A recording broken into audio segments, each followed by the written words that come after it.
Celtic in the Clydesdale Bank Premier League Saturday from 11:30. Right now though, to Old Ricky, Hibs v Hearts.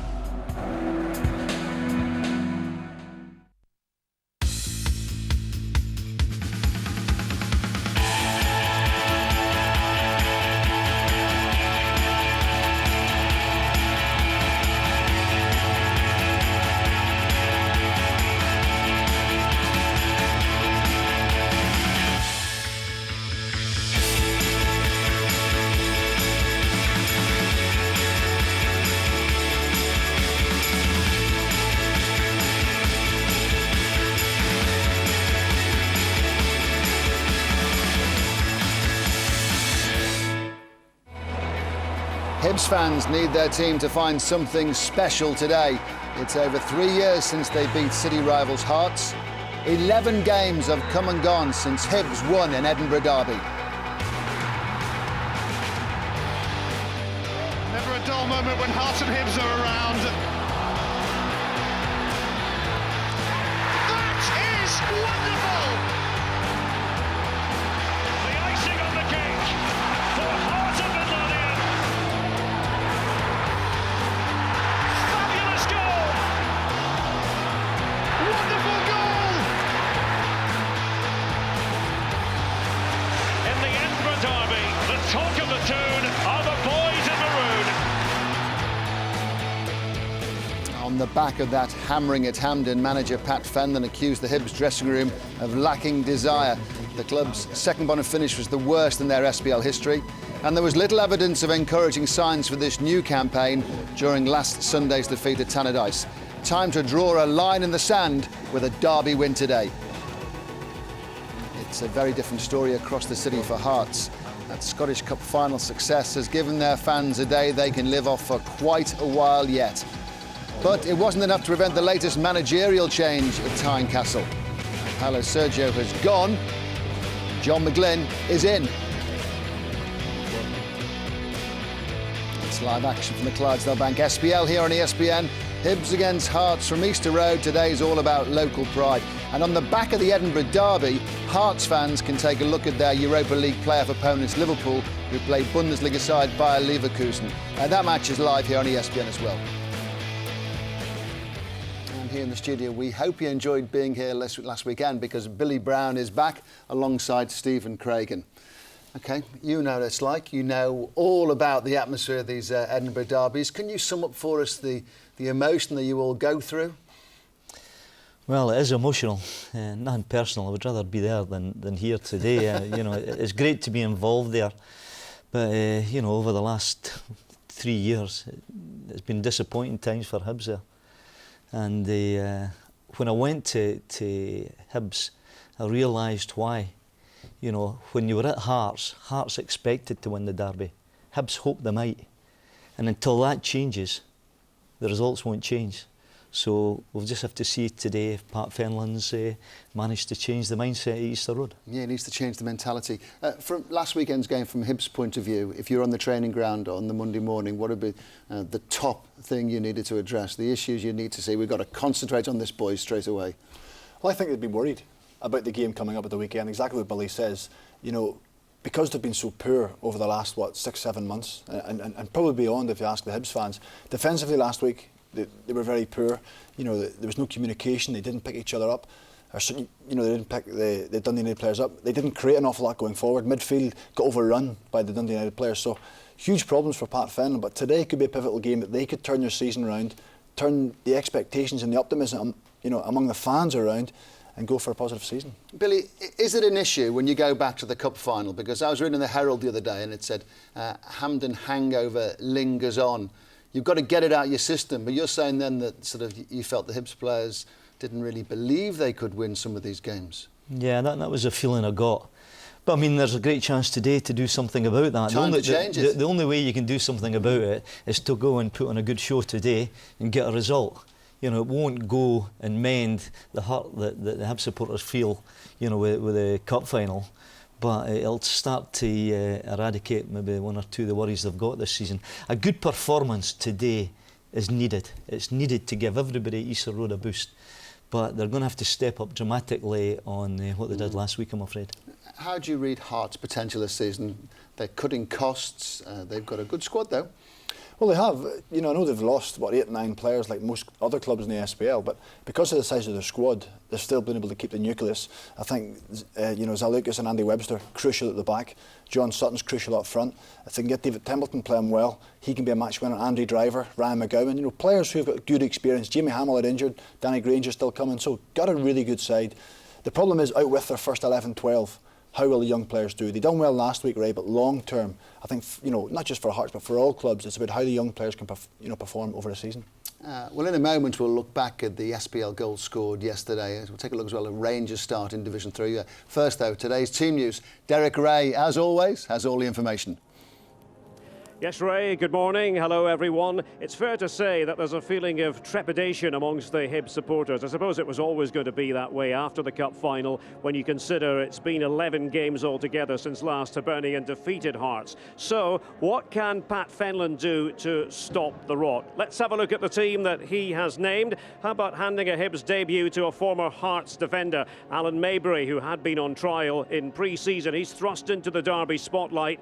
The Irishman turned 34 on Wednesday, and he will provide much needed defensive experience on the back of a 3-0 thumping away to Dundee United. Maybury comes in for David Stevens. Another Irishman, Gary Deegan, likewise makes his first appearance for the club to the exclusion of Ivan Sproul. A change of shape we expect to 4-4-2 with Owen Doyle partnering Lee Griffiths in attack.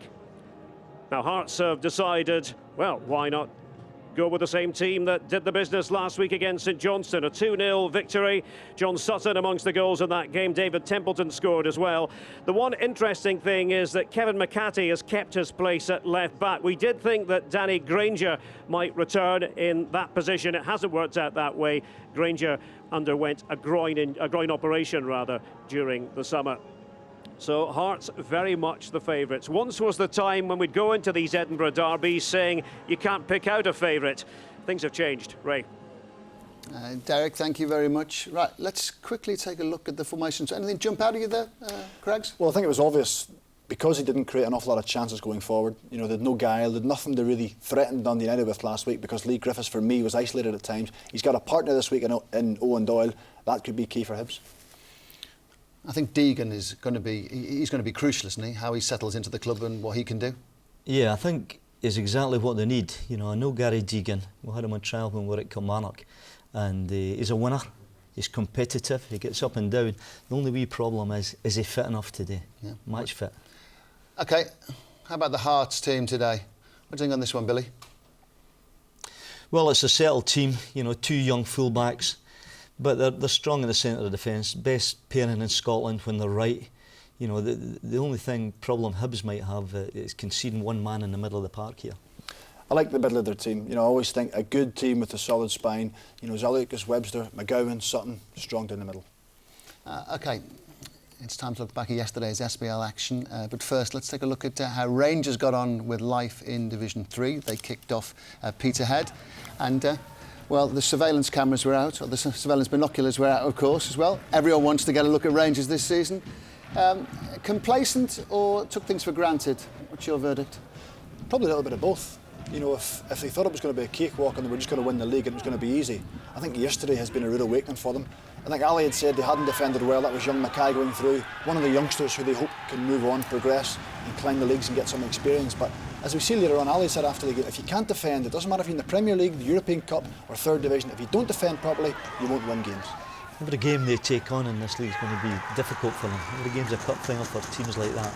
But I thought with them getting the early goal that they would have went on and won the game, but they struggled, and they're going to find a lot of games like that. I think they realise that. What a strike that was, by the way.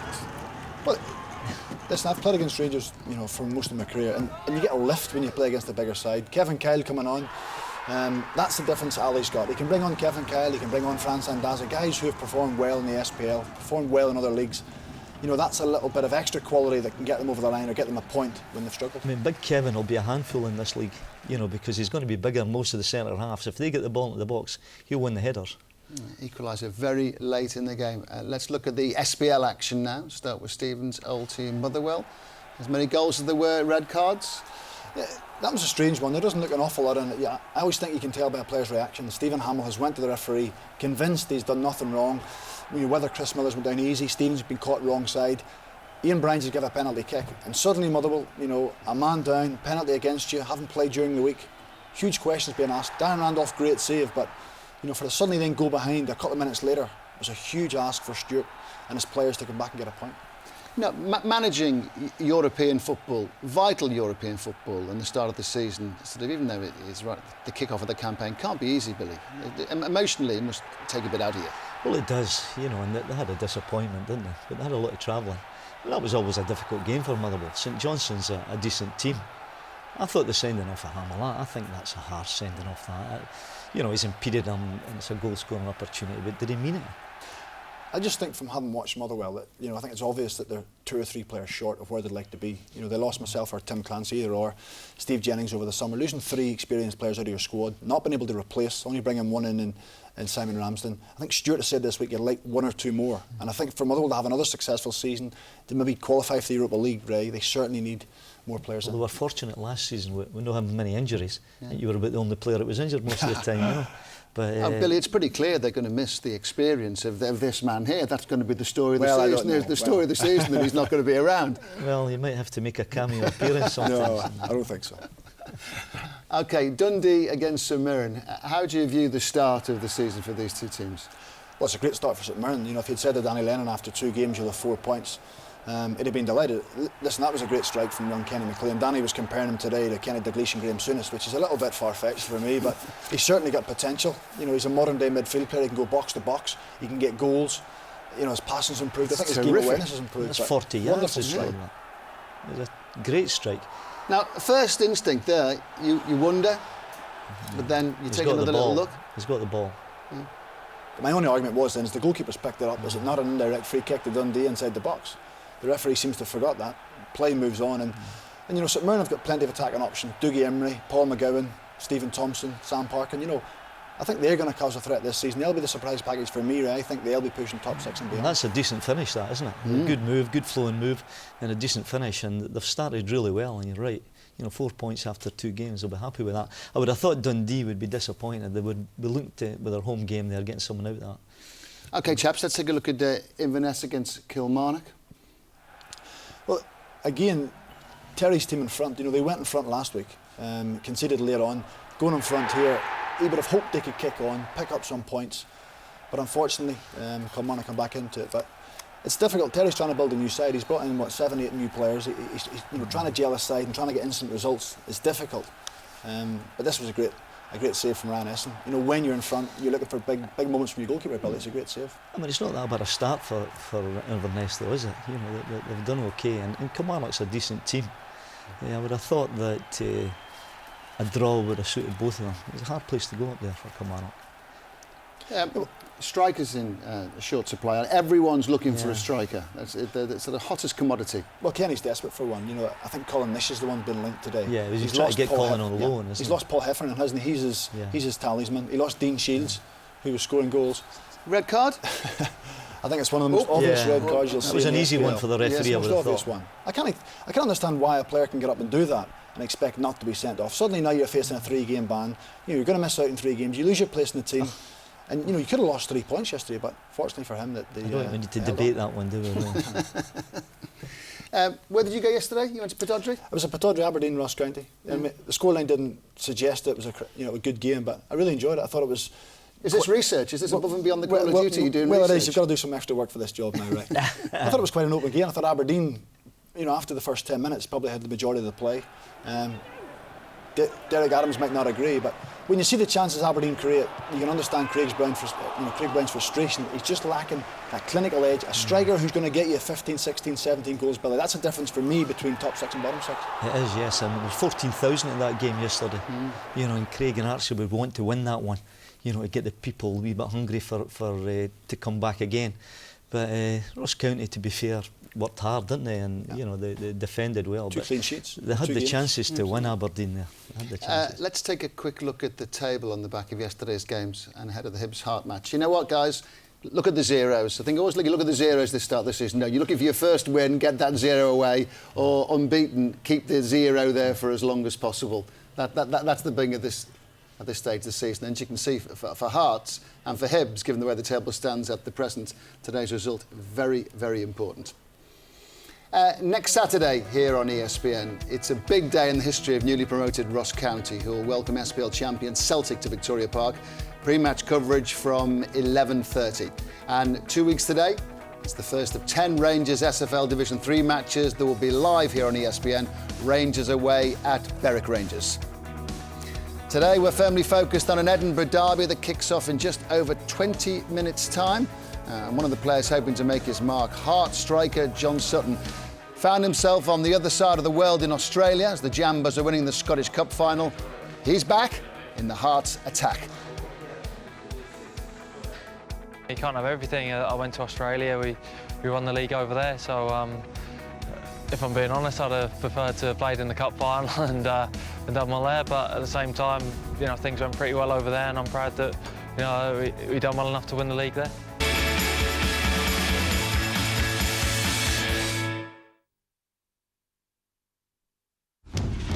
National pride is one thing, but your team. An Edinburgh derby, no less. Hibs against Hearts. Hearts got off to a winning start to the new season, beating St Johnstone last weekend. Hibs lost to Dundee United. And the derby statistic Hibs don't need reminding about, over 3 years since they won.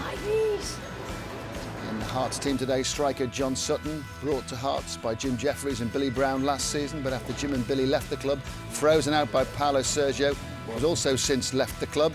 It's goals he wants to collect now for Hearts on the back of Ermiles. It's been interesting. Obviously, got brought here by the manager who then, you know, left pretty early on in the season, and I played a little bit, but not very much, and for various reasons, I got the chance to go to Australia, play for a team out there, and you know, it went reasonably well out there, but you know, really I wanted to, you know, I've always enjoyed playing in Scotland, and I regard Hearts as, you know, one of the bigger clubs. Considering your record of scoring goals in the SPL, were you surprised you weren't given more of a chance under Paulo Sergio? A little bit at times, because obviously, you know, you can't argue, because I mean the cup win will probably go down as, you know, one of the greatest, if not the greatest ever. But you know, certainly the league form at times was patchy, and I never really, you know, got a chance to prove myself. And the manager spoke to us about going on loan. You know, he made it clear that, you know, he did rate us as a player, and that it wasn't particular football reason that I was being let go. What do you mean by that? He said, you know, if I wanted to stay, you know, it would be the opportunity to play, but he felt that he would have to change the way the team was playing, which he didn't really want to do. The last time the club played Hibs, of course, was in the Scottish Cup final. Did you manage to see the game at all? The final was the night before I flew back, so watching on the internet, and the connection wasn't very good, but I don't think it needed to be for that particular game, because I think, you know, just after half time it was well and truly over. I think it was just a case of how many we were going to score then, and that was a, you know, a tremendous day for the club, and it's not one of the best days in the history, or the best day, is certainly one of the best days in the club's history. Was that a bit of a nightmare for you personally, watching your teammates celebrating a cup win when you were so far away? No, you know, I wanted Hearts to win the cup. You know, my friends, that's my team. Obviously you're a little bit jealous, because, you know, I'd managed to get there with Motherwell the previous year and we'd lost. Then you see the boys get there this year, play against the biggest rivals and do so well. You'd like to be part of that, but you know, you can't have everything. I went to Australia, we won the league over there, so if I'm being honest, I'd have preferred to have played in the cup final and done well there, but at the same time, you know, things went pretty well over there, and I'm proud that, you know, we done well enough to win the league there. Does missing out at Hampden make you even hungrier going into this derby? I don't think you can be hungrier going into the derby. I think every time you play Hibs, you want to beat them for, you know, primarily for the fans, and I think that's the same with any game. It's not a case of you can try any harder. You know, for every game, you know, especially under the regime that's here now, you know, we prepare very thoroughly, and, you know, it's not a case of trying any harder. You just hope that on the day that you're going to get a few breaks and that things will come out okay for you. Billy Brown and Stephen Craig, and welcome guests in the ESPN team today. Just tell us all about John Sutton, because you know him very well. Great team player, you know, very unselfish, works very hard for the team, great physical presence and focal point for your team. And I think maybe at times that's what Hearts lacked last season under Paulo Sergio. They were a bit one-dimensional, wanting to pass all the time. Sometimes in Scottish football, John McGlynn will know it well. You just get the ball forward, play in the opposition half, and for me, John's ideal for that, you know, that position. You're clearly a big fan of John Sutton's. Well, we brought him to play up front with Stephen Elliott. You know, we thought it was a good partnership. He had scored 17 goals the previous season at Motherwell, and he was probably the best striker in Scotland that season. You know, so we were disappointed that we went, but you know, we didn't have a lot of time to work with him. But Paulo wanted to play in a different manner. John wasn't mobile enough for Paulo's system, so you know, to be fair, he told him that. But he's back now, and I think he'll be a big player for Hearts. He had goals, you know. You're always looking for somebody who can get you 15, 16 goals. As I said earlier about St Mirren, you know, wanting to play in the top 6, the difference can be that somebody can get you those goals. John can do that. If Andy Driver supplying one side, David Templeton the other, you know, being backed up by, you know, Scott Robinson getting in the box, he can definitely get goals. He's an unselfish player though, isn't he? You know, you're right, he plays for the team, he'll go and knock people about and the ball drops and people can get him. Now, what about David Templeton? Is he consistent enough? Well, yeah, he is a player that I rate really highly. You know, on his day, he's as good as it gets in Scotland. Billy, is he having enough days? I know he's a really talented lad. Yeah. Well, he did. The season before last year, we took 31 out of 33 points, and he was instrumental in a lot of them. You know, so he had about 11, 12 game period. Now he's a winger. Let's remember, wingers notoriously aren't consistent anyway. You know, but he's hot at the moment. You've seen him last week against St Johnstone. If he produces that the day, Hibs could be in But I think the kick on in his career, you know, he's not youthful potential anymore. He's 23. Yeah. Let's not forget, you know, and for him to go to the next level, whether it's with Hearts, whether it's the Scotland national team, whether it's to get a move to England or beyond, you have to do it week in, week out. No doubt about it. Match winner, he can do it, but he has to do it more Saturdays than that. He scored a solo against Hibs when we were at Hearts at Easter Road. He beat 6 men, you know, and that's what he's capable of. Cuts inside from that left wing. A very dangerous player, and he's hot at the moment, and when he's hot, he's a handful. Let's hear from Hearts boss John McGlynn talking to Darryl Curry.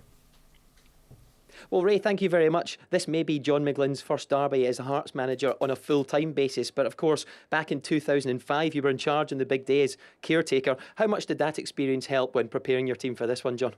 Everything helps your experience, every single thing, you know. Unfortunately, on that day, Big Ed Garris got himself sent off and we lost that game, so we're looking to make amends for that today. Of course, it prepares you, every single, you know, you work with different managers and how they adapt to different situations, so of course it's all part of your learning curve for sure. Had many derby games, even Wraith Rovers many derby games, so I'm well used to derby games, to be fair. How pleased are you with your team's form coming into this one after the good win last weekend? We're very happy and very confident. Yeah, it was a good win at St Johnstone. The pre-season went very well. The lads have worked hard, they've bought into what we want to do. We're playing attacking football, we're playing good football, and if we can go out today and do that, then I think we can get the 3 points. In the build-up to this one, much has been made about the last meeting, of course, the Scottish Cup final, and people are talking about revenge for Hibs today. But because of the recent record and 11 undefeated now, do you have the big psychological edge? Well, that remains to be seen, yeah. I mean, there's no doubt about it. It was a big boost for Hearts to go in and win the Scottish Cup in the manner in which they did, and the fans enjoyed it, everyone loved it, and the fans are obviously coming here today to party, and quite rightly, you would imagine that Hibs want to make amends for that. So it should all add up to in the mix for a really, really cracking game. We, as I said there, we're playing good football, so we want to get out the traps today, put Hibs on the back foot, and if there's any vulnerable at all about them, whether it be mentally or whatever, then we want to capitalise on that. We wish you all the very best. Thank you. We're moving towards kick-off. Now, tell me the story about John McGlynn and how you're involved with them and his link with Hearts. Well, when I was still playing at Wraith Rovers, I used to train Musselburgh Windsor on a Wednesday night, under 16s, and John was in one of the first teams there. And when I moved to Musselburgh Athletic as manager after I stopped playing, I had him there as well. So Jim and I knew him. He comes from the same village as Jim in Wallingford, and we went to Hearts. We knew that he had a wee bit something special about him.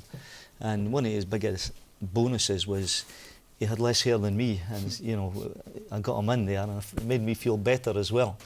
But he's a top lad, he's got loads of enthusiasm, yes. He's very, very thoughtful, and he's a good selection. And he's got a wealth of knowledge, and he's played his part in Hearts down the years, behind the scenes more. Okay, how many men, caretakers or permanent appointments, have there been for Hibs and Hearts over the past 7 years? How many men have sort of been in charge of a Hibs or Hearts team? Caretakers all permanent over 7 years. We're talking 7 years now. Far too many. Yeah, okay. I think both clubs would agree, far too many. And I think that's why Hibs, especially over the past 5-6 years, have been inconsistent. You need a little bit of stability from me. Dual appointments are 2 people. How many people? Are you having a guess or not? 11. 11. 21. 21. Okay, let's count them up. What do you think there's... Start counting. 1, 2, 3, 4, 5, 6, 7, 8, 9, 10, 11, 12. 11 there. And as far as Hearts are concerned, it's a lot of people, guys. Oh. So I think if you're talking about job security, as far as the 2 Edinburgh clubs are concerned, look at all that. 1, 2, 3, 4, 5, 6, 7, 8, 9, 10, 11, 12, 13, 14. I don't know. It's a lot. Yeah, it's a lot. Well, it is. So it just shows the demand there is on whether it be Pat Fenlon or John McGlynn. You don't get an awful lot of patience shown. No, I mean, it's ridiculous though, isn't it? The only way you're going to end up with a good team is pick the right manager in the first place and stick with him. Well, it is, and John McGlynn's ideal for me because he knows Hearts, he's been there a long time, but the bit I like, he's actually left and gone to Raith Rovers, learned his managerial experience, learned how to work with budgets and players and young players. He now comes back with a better idea. He's probably better equipped now than what he would have been 4 or 5 years ago to take the job. And having worked with the youth players, which is Hearts want to do, he can now progress. I mean, he's a logical choice though, isn't he? Yeah. The problem was Jim was a logical choice. Jim Jeffries, he didn't last long either, so... Yeah. Not sure logic comes into this, Billy, sometimes. Certainly not at Hearts, it doesn't, no. John McGlynn hoping for yet another Hearts success today. Last Hibs manager to win a derby match was Mixu Patalainen over 3 years ago. John Hughes didn't get a win.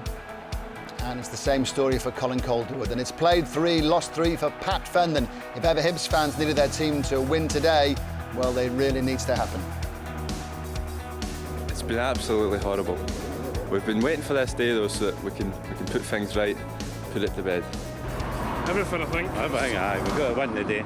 It's a big game today. I think get the club back on, we'll get the fans back on board. I think Pat Fenlon needs to get the players, even a draw, just a bit of fight back in the club. I think would just show a bit of improvement for last year. I think it's the money situation. Needs a few strikers hopefully, and he might get there in the end. But we just have to wait and see how the new signings do. A lot of the investment's gone into the East Stand and the training ground. I don't think the sort of chairman and the board have put money into the players, and that's really what they've got to be focused on now. Get us back in that top 6.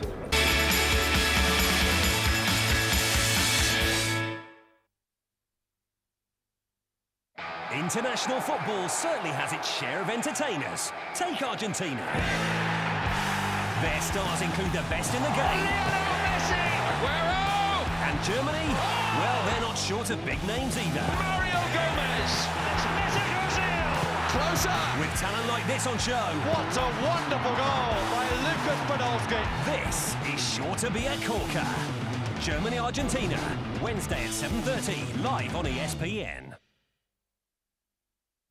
An eye-popping 75%. That's what your no-claim discount could reach with LV car insurance. Amazing, but you've earned it. And a 75% discount could make a colossal reduction in your motoring costs. That's why our comprehensive cover could start from as little as £210. How good is that? Talk to our lovely people on 0800 127 127 or visit lv.com. I've had an accident. Who cares? And I think I'm entitled to compensation. Some chance, underdog. OK then, I'll call National Accident Helpline. Their legally trained advisors can tell me within minutes if they think I've got a claim, and their solicitors will sort everything out for me. They'll sort everything out for you. Not so big now, are you? However big they are, call National Accident Helpline on 0800 556 557. Or go to underdog.co.uk. A blade of pure plasma, a source of great power. Blimey, I bet that gets through some batteries, don't it? Vodafone have fitted some chargers in the back there. Created it was in a galaxy far, far away. Don't you worry about that, my son. We've got all sorts visiting at the moment, and those chargers are pretty much universal.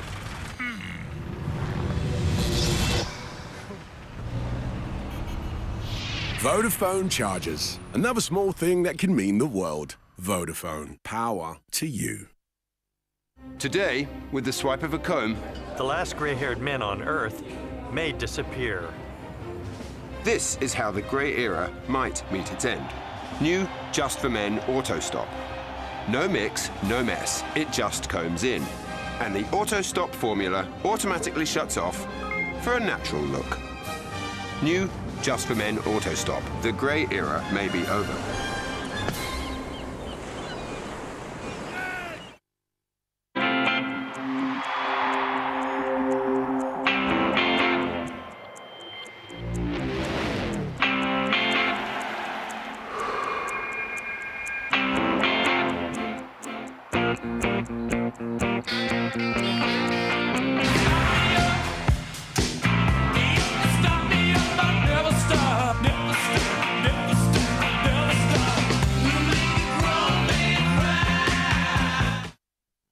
If you're a landlord, you should have proper landlord insurance. You see, normal home insurance isn't designed for rental properties, which means you could end up spending money putting things right if something goes wrong. So why not give Direct Line a call? Their landlord insurance is designed to cover you and your property. And it costs less than you might think, as Direct Line guarantees to beat any quote for the same cover. For a quick and easy landlord insurance quote, call now or visit directline.com.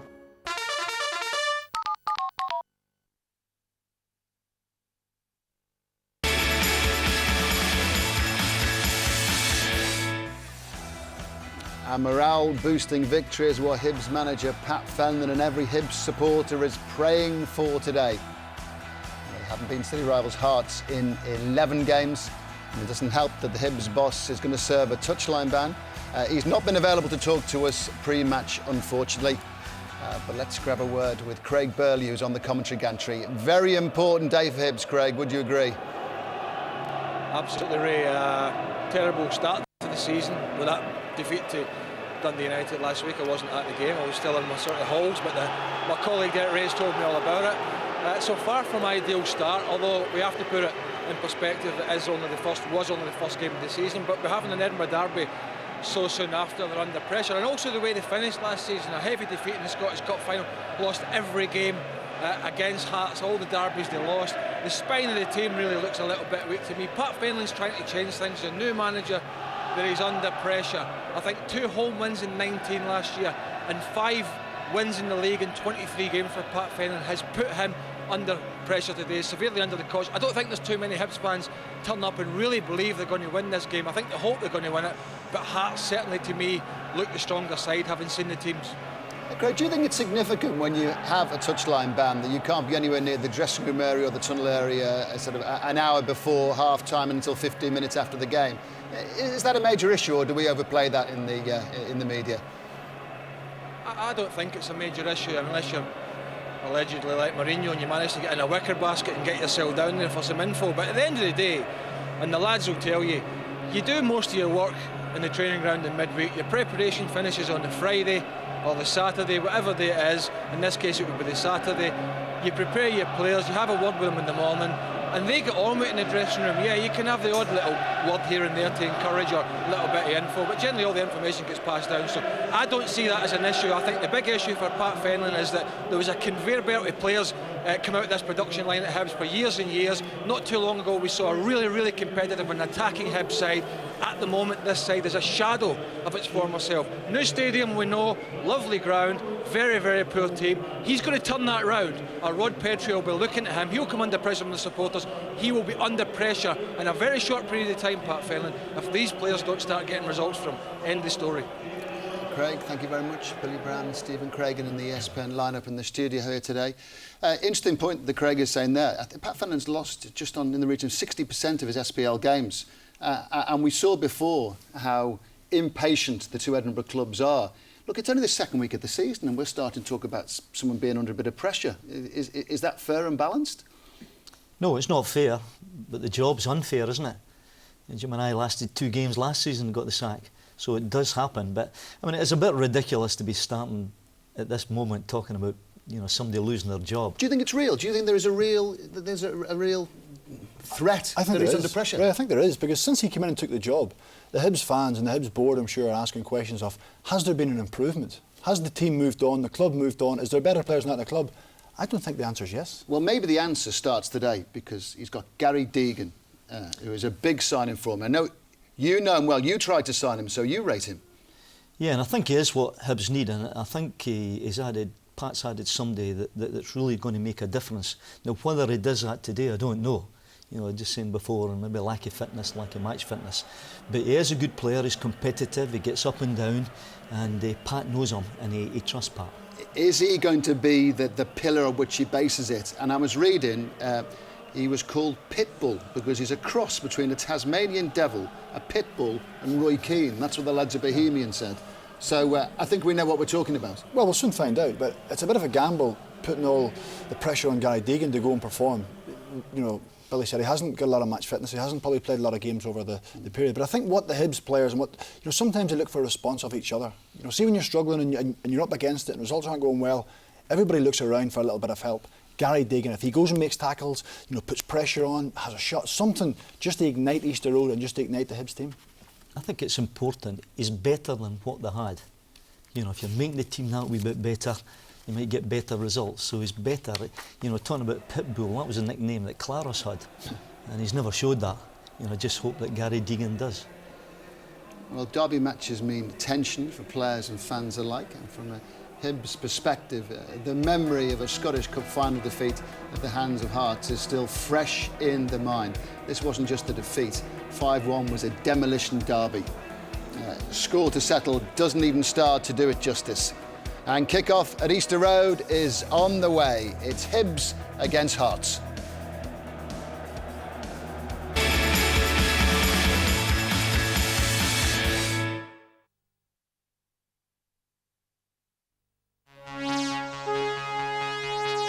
Thank you, Britain. You made it great. Now relive every glorious moment in our 32-page souvenir pullout. Free this Monday, only in The Sun. You made it great, Britain.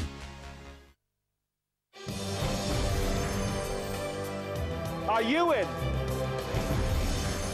Are you in? Are you in for the European Postcode Millions? Make sure we ring your doorbell when your postcode wins a share of £2.3 million. Play with your postcode at postcodelottery.co.uk or call 0800 123456. Sign up before the 31st of August and make sure you're in! A gigantic 75%. That's what your no-claim discount could reach with LV car insurance. Amazing. But you've earned it. And what's more, you could even guarantee that colossal NCD for life. How good is that?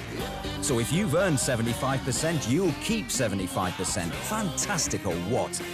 Talk to our UK call centre on 0800 507 507 or visit lv.com. Envirophone just love recycling mobiles. If you're bored of your mobile, why wait for an upgrade? You could get money for a new one. Find out what your mobile's worth at envirophone.com. A blade of pure plasma, a source of great power. Blimey, I bet that gets through some batteries, don't it? Vodafone have fitted some chargers in the back there. Created it was in a galaxy far, far away. Don't you worry about that, my son. We've got all sorts visiting at the moment, and those chargers are pretty much universal.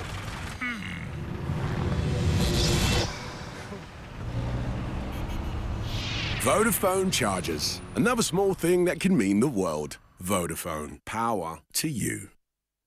Bad drivers force up the price of insurance for everyone. Wouldn't it be great if good drivers were rewarded? Confused.com has introduced a range of insurance providers with a new way to reward good drivers. They fit a clever little device into your car that measures how well you drive. It's easy. Drivers like you could save money at Confused.com. Visit confused.com/good drivers today to find out how drivers like you could save money. ESPN, the Barclays Premier League, kicking off this August.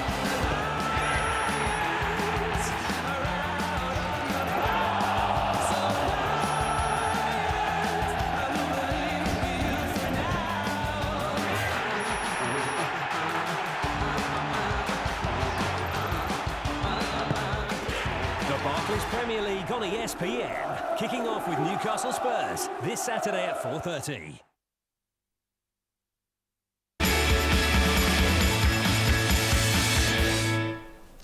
And lots to look forward to in regard to Scottish football here on ESPN this season. 30 SPL matches, number 2 on the way, plus 10 Rangers games in the 3rd division of the SFL.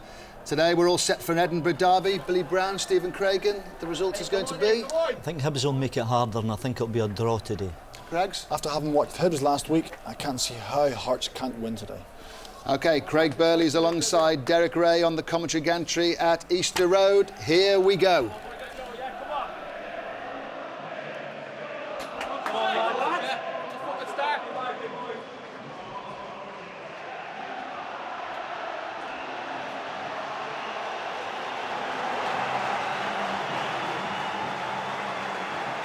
Nearly 3 months on from a cup final day at Hampden that the maroon half of the Capital Divide will never forget. Edinburgh's big 2 lock horns again. SPL points are at stake, that's true, but whenever Hibs face Hearts, we are reminded that it's just the latest chapter in a story that has greatly enriched Scottish football over the years. Long may this rivalry carry resonance. Hibernian outplayed and outthought by Dundee United last week. Make 2 changes. There are Hibs debuts for a couple of Irishmen. Alan Maybury is in the side, the former Hearts fullback, and Gary Deegan, who has worked with Pat Fenlon before at Bohemians, is named as well. David Stevens and Ivan Sproul drop out of the starting 11, and Craig, we expect a change of shape to 4-4-2. Yeah, expecting a bit of support for Griffiths up front, who was on his lonesome last week at Dundee United. It was a game you were at. You said they were very, very poor. Down the spine they've had a problem. But a bit of experience at the back with McPake, who was on loan last season. Clancy they've brought in. And boy, does Pat Fenlon and his side need a result here at home today against their big rivals. Hearts are unchanged. It is the same team that impressed in last week's 2-0 triumph against St Johnstone. Teenage fullbacks Callum Patterson and Kevin McCarthy keep their places. Danny Granger, who is fit again after a groin operation, has to be content with a seat on the bench. Well, in contrast to Hibs, very experienced at the back. Webster and Zolukas alike there, flanked by 2 youngsters in Patterson and McHattie. No real experience there. Barr moved into midfield. He can play there, but he's a centre half or right back. And up front, bit of width naturally from Driver and Templeton, and John Sutton back in the Hearts side. In charge of his 3rd Edinburgh derby is match referee Willie Collum, who's just joined Craig Thompson at FIFA elite level. It will be Hibs to kick off. After a summer of gloating by Hearts supporters in the city on the back of the demolition derby at Hampden, Hibernian get the chance to exact revenge today. But recent history is not on their side. 3 years and 3 months have gone by since last Hibs prevailed in an Edinburgh derby. 11 competitive matches altogether. Well, I think it's a trend that they certainly, obviously, will want to turn around, but I think have to turn around because you can easily get yourself in a rut. Andrew Driver tries to make the early run. Across comes James McPake, signed out right by Hibs. During the summer, he was on loan from Coventry in the second part of last season. Webster will still be cooking it. Alan Maybury, remember him from his days wearing the maroon shirt? Yeah, well, needs must. And players come and go, and sometimes you've got to go and play for what is was once your rival. But I think Pat Fenlon will be looking at Lexi Maybury and maybe not expecting him to get up and down that flank like maybe he did a few years ago, but just give him that bit of experience and that bit of communication. Listen, winning becomes a habit, as we know, and unfortunately so does losing. And Hibs, from going towards the end of last season, Scottish Cup final, very poor start at Dundee United last week. You've got to turn that round, because they say it quickly festers. Hanlon tried to angle it towards Lee Griffiths. He continues his canter here. Quick steps from Griffiths. Trying to do it on his own. Kevin McCarthy matching him stride for stride. That's an isolated figure last week, Lee Griffiths at Tannadice. Could have gone down there, I think many a player would have toppled himself over looking for a penalty. So fair play to him. Griffiths with the corner. Clancy was trying to flick it towards goal. It goes to Jamie McDonald, who didn't concede a goal in pre-season. Recorded a clean sheet last week against St Johnstone in the first SPL match of the campaign. Yeah, McDonald comes out. I think he was quite clever as well, the keeper. He just pulled the arms back a little bit. He didn't outstretch. Otherwise, he probably impossibly would have given an early penalty away. Something David Templeton. Tim Clancy was the offender. He made 35 appearances for Hearts last season, but was frequently injured. Yeah, I think he's looking for a bit of consistency, isn't he? I think on his day he's one of the more exciting players in the SPL, but it's like everything else, especially with younger players, it's that consistency side, and that bit of luck. Talking about injuries as well. Driver over the ball, he's had his fair share as well. Problems at the end for Ben Williams. Following Templeton's free kick. Williams, the former Colchester United goalkeeper.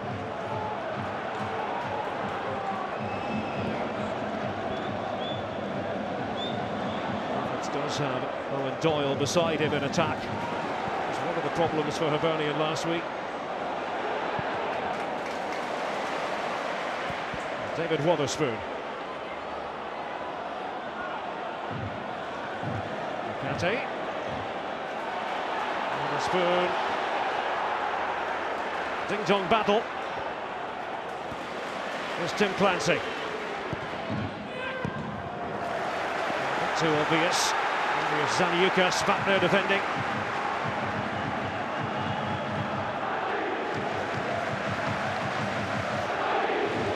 Lively atmosphere at Easter Road. 4 minutes gone in the Edinburgh derby. Clancy. Barr quite killed the ball. One of the Hearts goal-scoring heroes, thinking back to the cup final at Hampden. There's Clancy. Maybe a free kick, tripped by Templeton.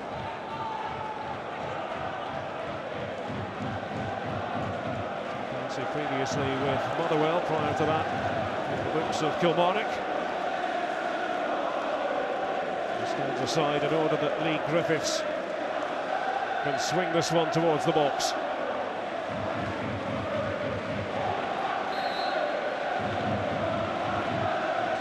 Taken there beside Doyle, taken by Griffiths. It almost worked out for them. David Wotherspoon amongst the targets. I thought it might have just glanced off Patterson, just there. Probably did, but not to watch the balls in. Great to have you with us here on ESPN for the first capital derby of the SPL season. Easter Road, the venue. Not victorious in all 4 derbies in all competitions last term. John Sutton. Now Templeton prepared to have a go at Clancy. And Sutton snatching out with the leg. I like about Templeton here, just first touch and then knocks it by. Asks the question straight away. No need there to try and produce a little trick or a little step over. Just ask the question of Clancy, have you got the pace? That was a little eye-opener there for Templeton. I think in a foot race, he's got the pace over 5 or 10 yards to get away. It's Templeton with the corner. And Patterson able to get there for the Jambos. Didn't quite go to plan.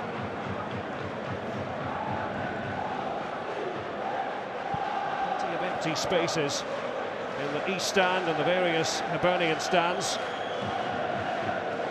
Different story as far as the Hearts end is concerned.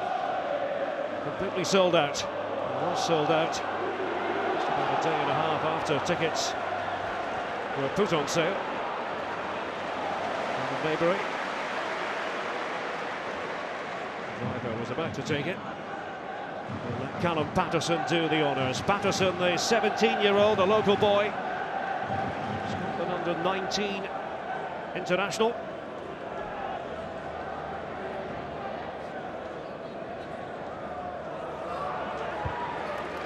Decisive header away by Clancy. Here's Andy Webster, will be in the full Scotland squad here at Easter Road on Wednesday. The Beans men face Australia.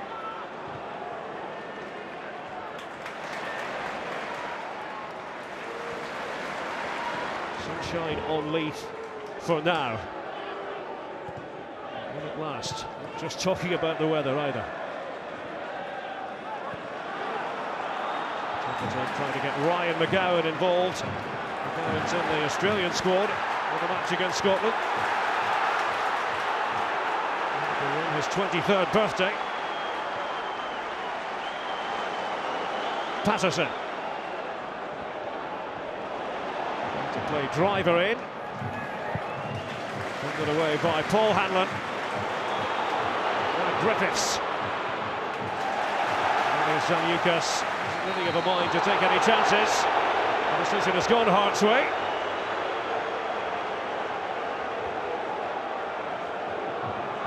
It certainly looked as if he'd volleyed it off Griffiths there. Griffiths, who is a talent. Don't always see it. Certainly was very isolated last week at Tannadice. Pat Fenlon was very wary of coming into this game.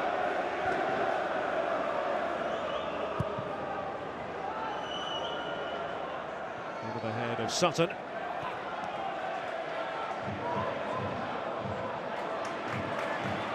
Witherspoon, caught by McCasey.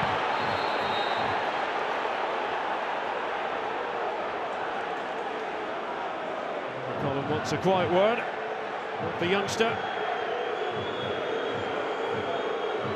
Obviously much of a challenge made there from McHattie, if I'm being honest, but you know, I think something for Hibs to take note of, that there's two teenagers playing fullback for John McGlynn's side today, but have they got the natural width in those positions to get at them? I mean, certainly Hearts have, and Driver and Temperton, but have Hibs got anybody that can take it down the wide positions?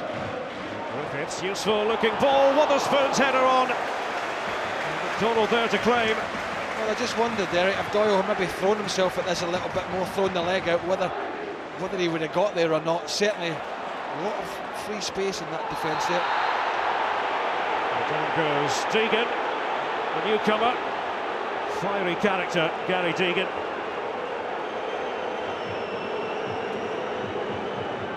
That's what you expect from the derby, isn't it? Both managers will expect their players to be getting stuck in. Poor marking here from Hearts, really. Man to man, should be picking up your man. Two players got to run there. Moments of encouragement for Hibs. Witherspoon. McCarthy sticking to his task. Well, disappointing that they haven't, sold more tickets here in Hibs. For, certainly for the home fans, you're right. Hearts have filled their end, and I've got to say that even before the game they've been singing, the Hearts fans, that is, there's only one Pat Fenlon. The only way to shut them up, and that's to win. It's Darren Barr, speculative shots. Williams wasn't sure. Concession of a corner here. Big gap just opened up there in front of that defence, and I think down the spine of the side for Hibs. Wondering about whether that's the real weak part of the side. Midfield, two centre halves. Taken by Templeton. Webster had positioned himself at the far post.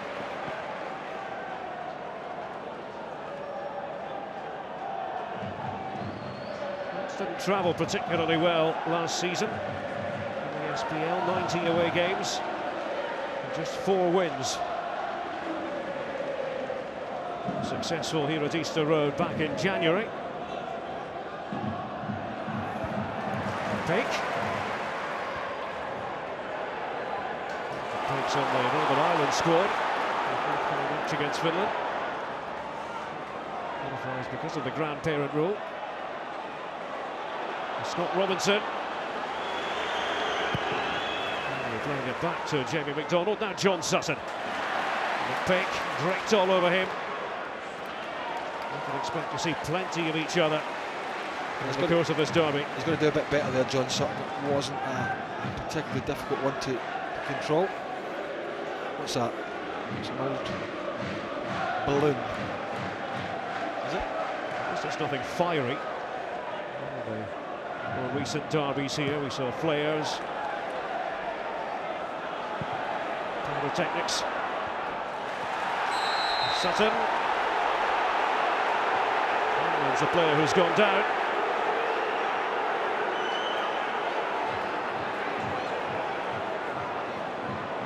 Again, there's not too much of an effort from Sutton there. I don't think it was. It's probably more the way he landed, Paul Hanlon, than anything else. Jim Sutton, who had a stint end of last season in Australia at Central Coast Mariners under Graham Arnold. Scored just once in 10 games. As you heard the boys say in the studio earlier, was really on the outside looking in at Hearts last season. Wasn't part of Paulo Sergio's plans. Yeah, I was a little surprised at that. I mean, I'm not suggesting he should have been on the side every week, but I was surprised that he certainly wasn't somebody that he'd want available on the bench. Not to cover injuries, but you know, he did. It's not a bad place to go for a few weeks or a couple of months. Is it Australia? There's Clancy. Down the throat of McCarthy. His pass wayward. Anderson had no realistic chance of getting there. Well, no real control from either side at the moment, and to suggest who's going to take this game by the scruff of the neck.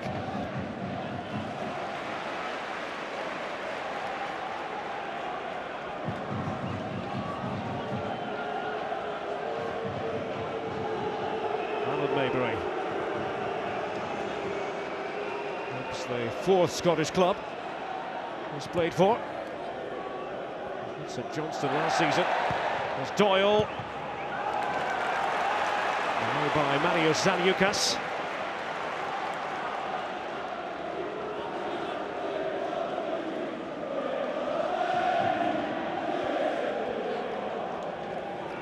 Doyle. To give Patterson the slip. It's McGowan forward, only as far as Hanlon.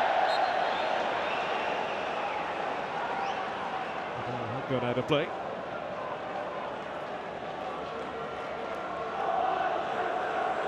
Very relaxed for a youngster, doesn't he, Callum Patterson?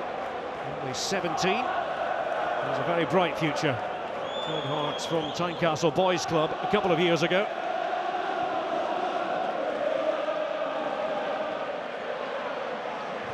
McCarthy.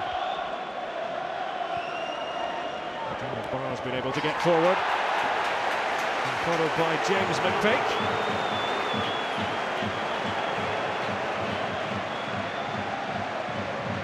Quarter of an hour gone. What have you made of it so far, Craig? As I say, I don't think there's much between the sides at the moment. I mean, Hibs have held their own, and there's been a couple of efforts from both sides in goal, but there's nothing to suggest that one team's going to have the upper hand so far. Hearts pretty much got the five in midfield, with McGowan trying to support John Sutton. Important from Hearts' point of view, he doesn't get isolated. Balled out by Williams. Paul Kearney has kept his place in the Hibs team. Kearney signed from Partick Thistle during the summer. The idea was to spring Wotherspoon on the Hearts defence.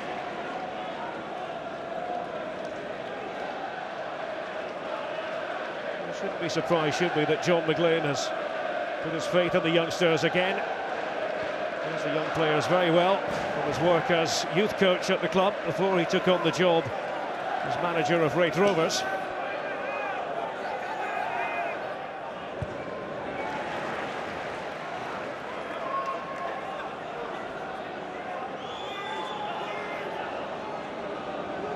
Robinson. McCarthy. Pressure from Deegan. 1975 when it all began for Hibernian. It's born 1 year earlier.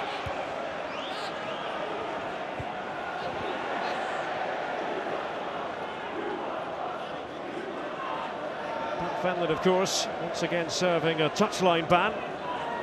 Second game on the trot. The legacy of the gesture that he directed at Hearts fans in the cup final at Hampden. Liam O'Brien once again is In the technical area. Managing from there. Clancy's throw. Too long, too strong for Griffiths. It's a great opportunity for the clubs that are, probably light hearts more than Hibs at the moment, and to finish second in this SPL this season. I mean, let's not kid ourselves. Celtic are going to win the league, so there is going to be a clamber to see how high up you can finish, and certainly Hearts I would expect to be in that mix. I know you were impressed by Dundee United last week. They played particularly well. They would expect to be in this. So, and it'll be interesting to see just actually, what the remit is for Pat Fenlon and where they think Hibs are strong enough to finish. The time will tell. Anderson together with Kearney. Nobody to take it for Hibernian. Templeton, and Deegan was his direct opponent. Well, he's only been playing in Scottish football for 18 minutes. But Gary Deegan is going to receive his first SPL yellow card. Yeah, I mean, he knows it. It's one of those you sort of make a rash decision, and especially with a player as slight a foot as Templeton. And I've not seen much of Deegan, obviously. He's just signed. I haven't seen him play in England, and so I'm not sure what kind of player he is, how combative he is, but it certainly looks as if he's wanting to get his foot in, and he's now going to have to play with the head, isn't he? Because that's the kind of challenge that Willie Collum just finds particularly easy to say, well, that's a yellow card, son. Dublin derbies before for Bohemians against Shamrock Rovers and St Patrick's Athletic. And the 69 derby south of the border for Coventry against Leicester.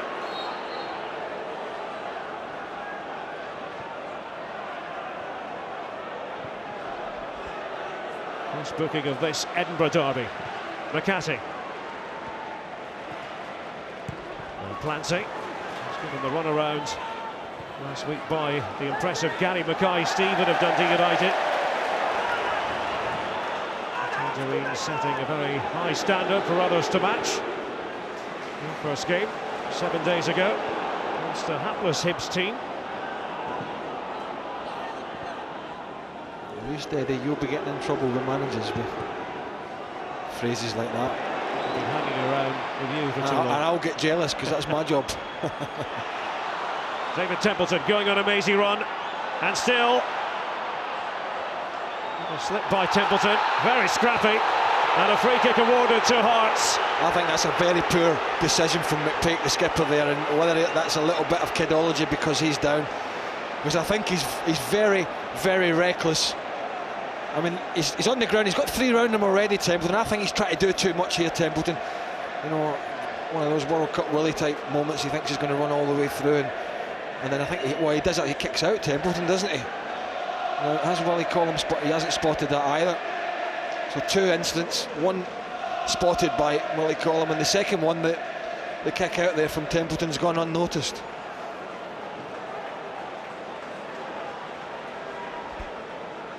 In defence of the referee, there were many bodies flying around at the time.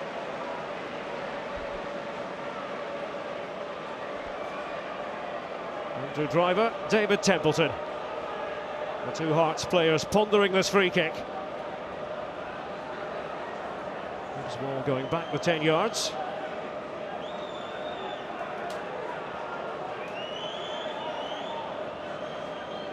In bright sunshine now here in Edinburgh. Up steps David Templeton. Excellent take it was by Ben Williams and the Hibs goal. Forward to Doyle. Little shuffle in field from Owen Doyle. Not sure too much of the ball to Andy Webster. Yep, Cam Head there from Webster, the old experience, just sort of drifted back in and took the ball off him.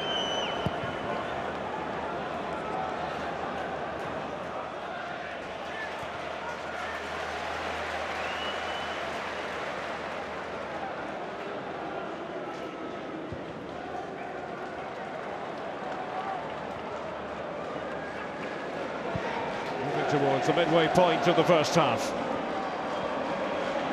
No scoring in the derby. Well, it was by Kearney. Now Wotherspoon. Nobody there to finish it off for Hibs. Templeton.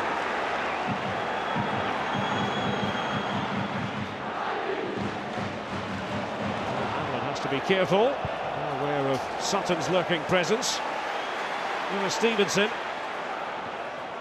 wasn't at his best last week against Dundee United, but discovered after the game that he'd been feeling unwell. So colour only lasted 55 minutes or so. I always found it was better to tell people you were feeling unwell before the game.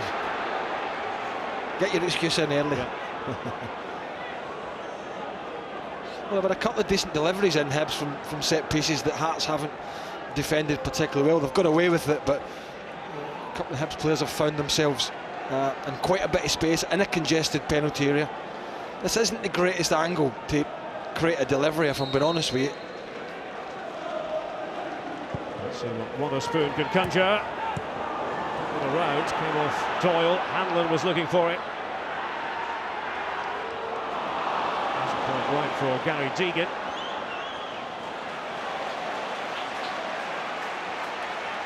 And the tempo is high, just as we expected. Deegan, the one player booked so far. And experienced Maybury. Griffiths. There's a heavy touch. Led by Robinson in the centre of the Hearts midfield. Now McGowan and Sutton. Pate makes his way over to meet John Sutton. Robinson's header flicked on by Templeton.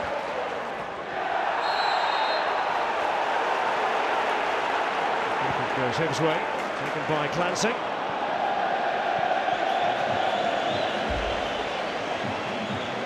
Over towards his teammate. Tough to say. We'll try that again.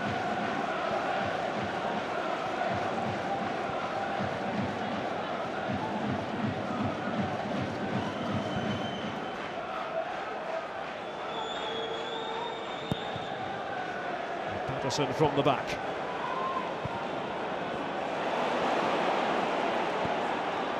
So much Derby woe for Hibs over the last 3 years plus. Jinx has got to end sometime. Will it be today? Well, it doesn't have to end. I mean, it's someday. You've got to make it end. You've got to work for it. You've got to be good enough. And all these questions have been asked. That's out from Templeton. He hasn't kept that in, but it is a shame. I mean, a little bit of afters here.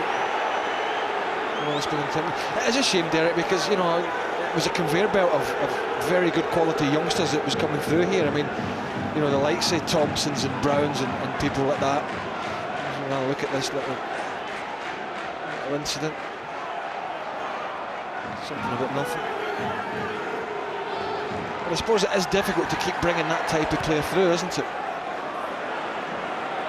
And Fletcher was here as well, and there was Riordan, and then they signed the likes of Bozilin from France, who was a quality SPL player. It is difficult, but you've got to find a way. He's been prepared to give young players their opportunity in recent years too, but it's been a drop-off in the standard of the youngsters, I think it's fair to say. Well, it's like Man United when they brought all those kids, the Beckhams and the Giggs and the Nevilles and the Butts. They all come through at the same time. You're unlikely to ever see that again. It's very, very difficult to. You get one or two. Maybury taking on Patterson. Webster was barring the way to goal. I'm not suggesting for 1 minute they're in the same quality, but I'm just putting it in the context of if you get 5 or 6 at the one time, you are very, very lucky. Of course, with the current climate of Scottish football, the lifeblood of the game is of course, the academies and the younger players.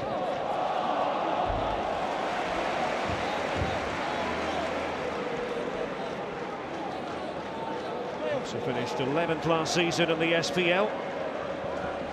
The worst finish since the league was formed in the late 90s. 8 wins wins and all. Most remarkable of all is 2 of the wins coming here at Easter Road. I think there's a free kick there for Hearts before this incident. I think, you know, Griffiths has made a back for Andy Webster, and he's very lucky the fall wasn't a little bit more awkward than it was. Willie Collum didn't deem it a free kick. I certainly thought it was. Webster did. I saw him remonstrating with the official. It'll be Deegan to float it in.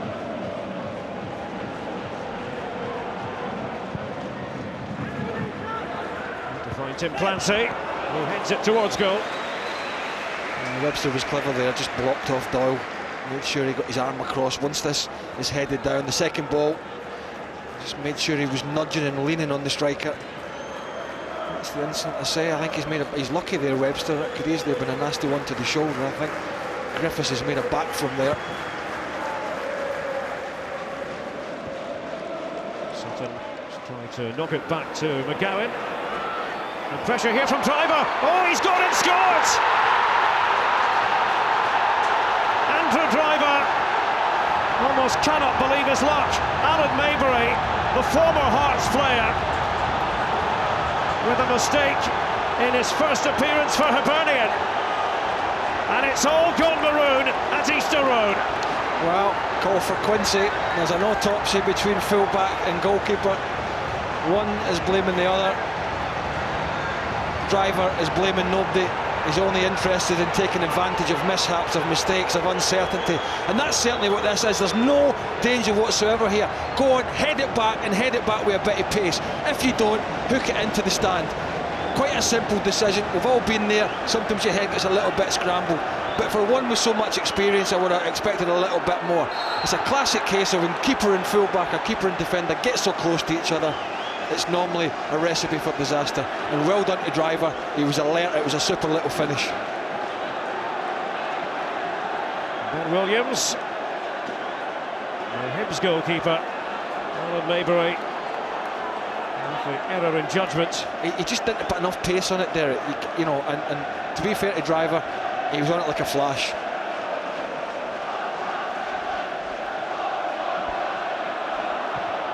Here they come again. Well, why not have a go?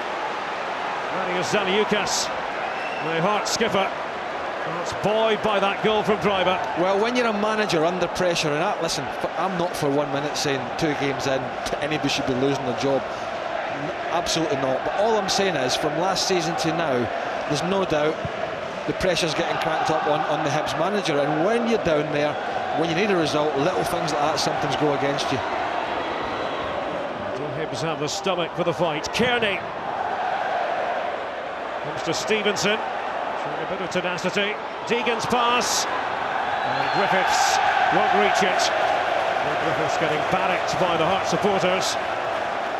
The old Dunbar end of the ground. Well, I think that's when you look at Hibs now, and you know, I think if you're taking from Pat Fenley's time in Charles, they have crumbled. I mean, John McGlynn will be delighted. There's not actually been a great deal between the teams, but if I look down at the Hibs side, I'm looking, saying, right, we've gone 1-0 down, it was a mistake, we've got to put it behind us, but just who down there is going to say to the teammates, right, this is what we're going to do, let's fix our bayonets, we'll get back in the game. I just wonder if they've got those type of players.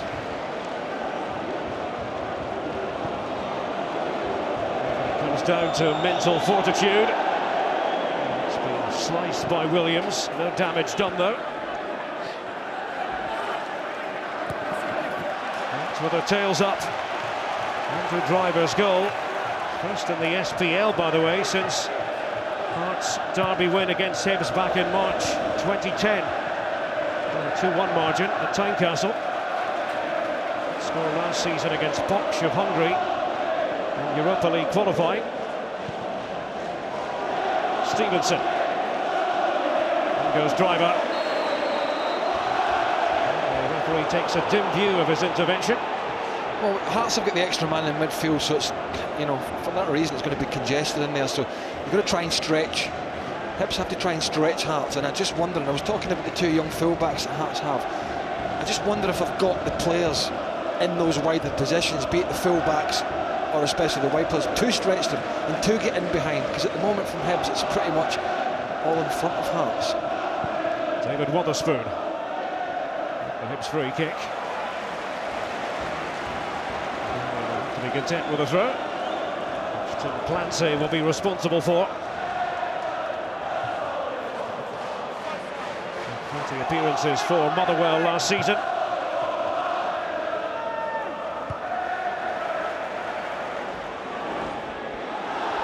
Touched by Templeton.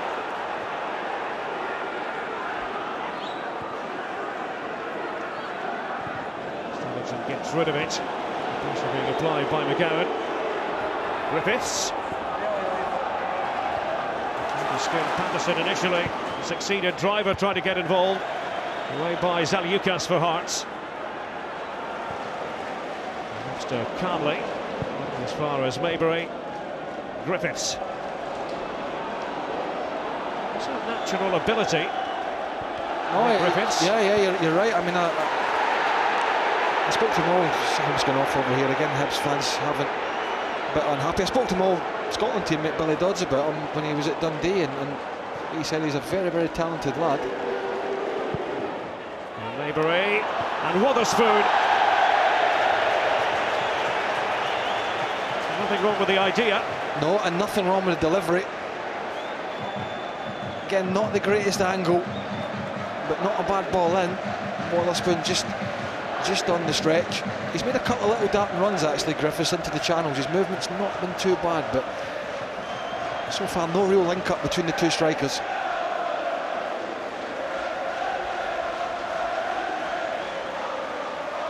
Peter Houston here in his capacity as Dundee United manager and Scotland assistant boss. Scotland will face Australia here at Easter Road on Wednesday. I think that's a sensible move to take friendlies, some of the friendlies away from Hampden because of the, there was not going to be a big crowd. There's Darren Barr. He's trying to disguise the pass. And Rory Collum has to get involved again here.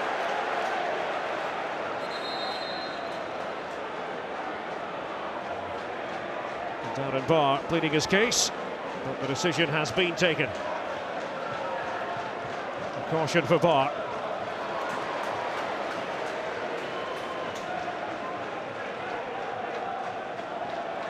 Well, you might be wondering where Pat Fenlon is. He is actually watching from behind glass. There's a television there just to keep him company.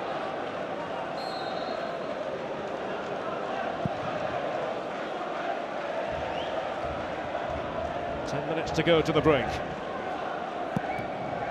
Hearts with the lead.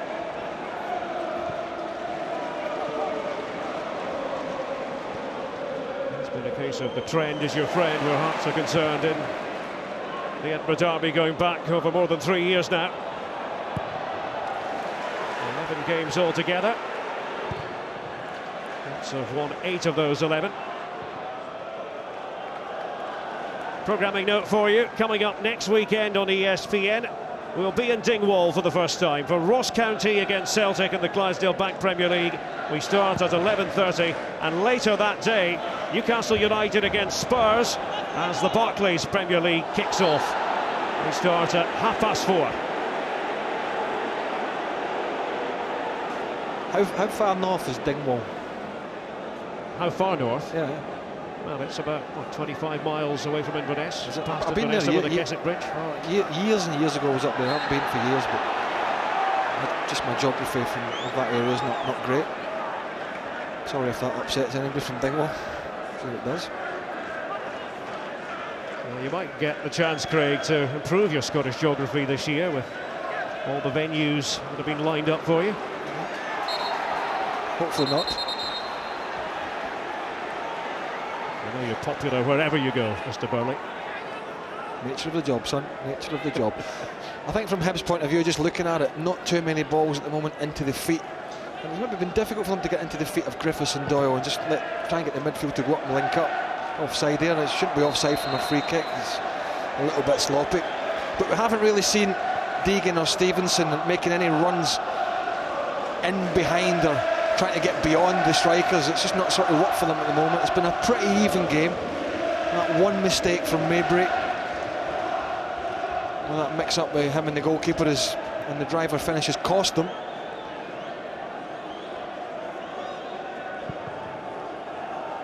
Jamie McDonald, who was coached by John McGlynn in his younger days. Sutton. There's Clancy. The decision goes against Templeton. And something to say to Ronnie Collum on the back of that.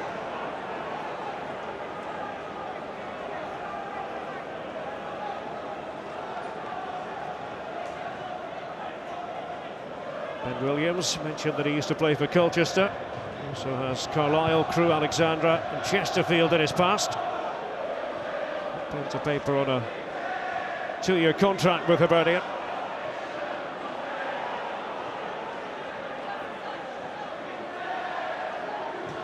David Templeton. James McPake. And Doyle trying to run onto the ball. Robinson had the reading of the situation. Andy Webster. And it's Sutton versus McPake. And McGowan providing attacking support. Seemed to get caught by Hanlon. Away goes Kearney. Now Griffiths. There's Doyle waiting in the middle. Lee Griffiths! Oh! Off the woodwork. A moment of magic from Griffiths.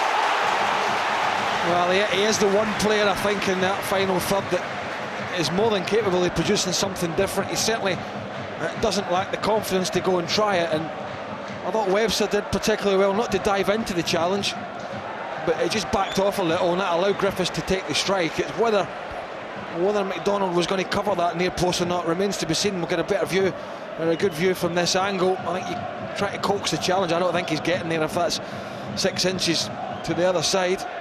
I think the keeper's getting beat at the near post area. He is very, very unlucky there, Lee Griffiths. For the 4th successive time, Griffiths not named by Billy Stark in the Scotland under-21 squad. Forthcoming match against Belgium at East End Park. Zaliukas. Yeah, not easy for them today, 2 strikers. They're up against 2 of the better centre-halves in the SPL, and certainly 2 of the more experienced, Lucas and Webster.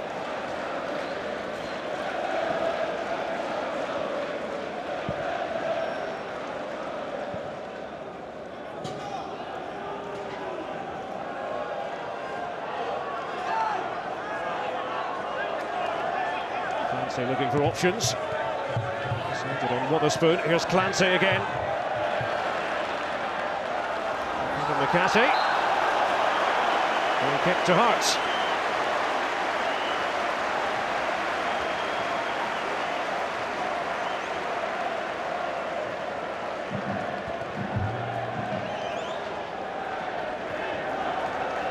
Opportunity for the Jambos to go top. Yesterday was dubbed sellout Saturday by many.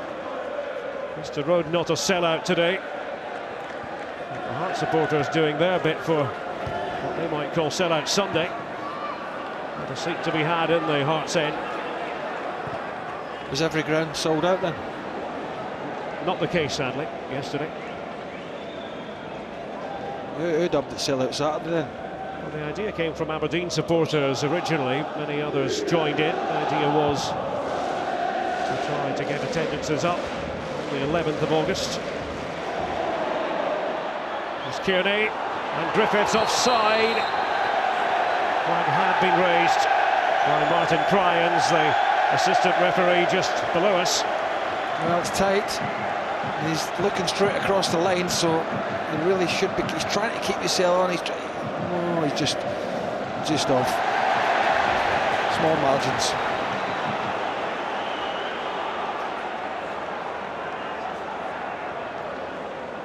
Alan Maybury.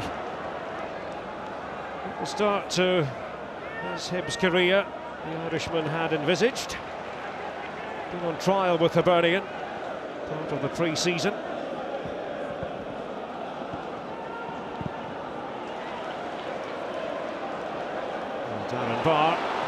It's come to Wotherspoon. Tried to play in Griffiths. Again, Griffiths took up a very good position. You know, just working himself away from the ball, just pulling onto the blind side of 1 or 2. And it's just that final third for Hibs at the moment, isn't it? Just that little bit of care with the final pass. Deegan. Here's McGowan. Driver, the goal scorer. Trying to put the wind up Maybury. Again.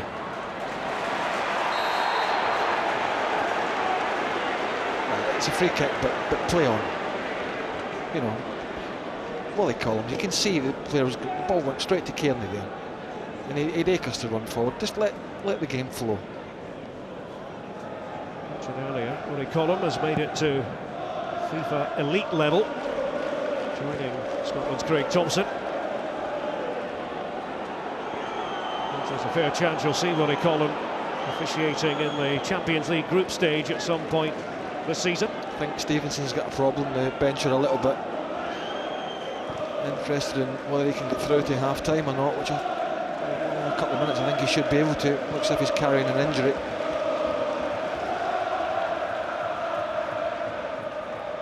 It's not moving with great freedom. Lewis Stevenson was named Player of the Year by the Hibs Supporters Association last season. Another free kick.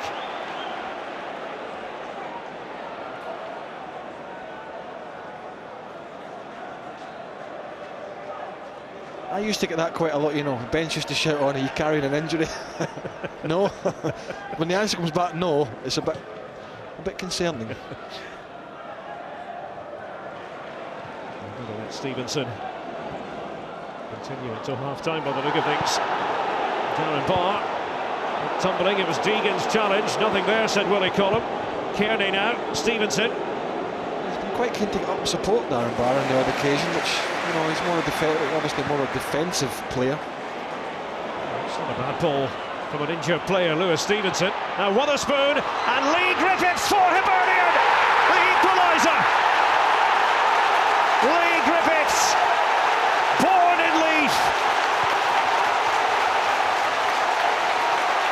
He's the Hibs hero today.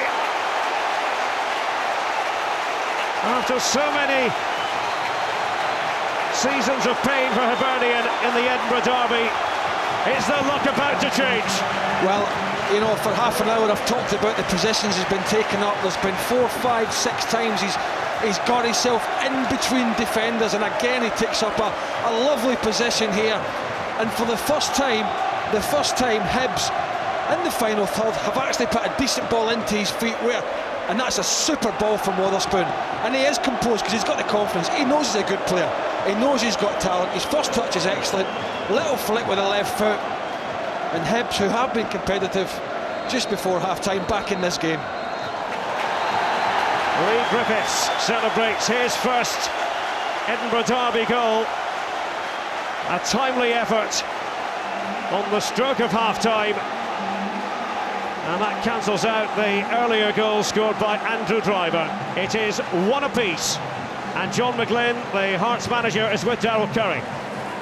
Well, John, never the time you want to lose a goal just before half-time. What will you say to your players? Well, I'm not so sure about that. I mean, it's obviously a bad time to lose a goal, but to be fair, we haven't played anywhere near the standard that we can play, so that's disappointing. You know, if we thought we were just coming to get to pick up the points, and obviously we now realise that we're in a game, and that's how we react to this now, you know. Thanks, John. Well, Hearts were in the driver's seat in an Edinburgh derby, as they have been for the last 3 years. But the situation has changed. Hibs' response came with virtually the last kick of the half. It's a derby match that is simmering. It's 1-1, but it won't end up 11 versus 11.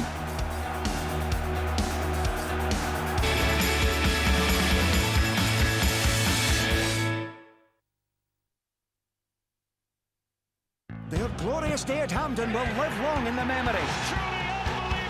But now the boys from Dingwall have a Premier Challenge on their hands.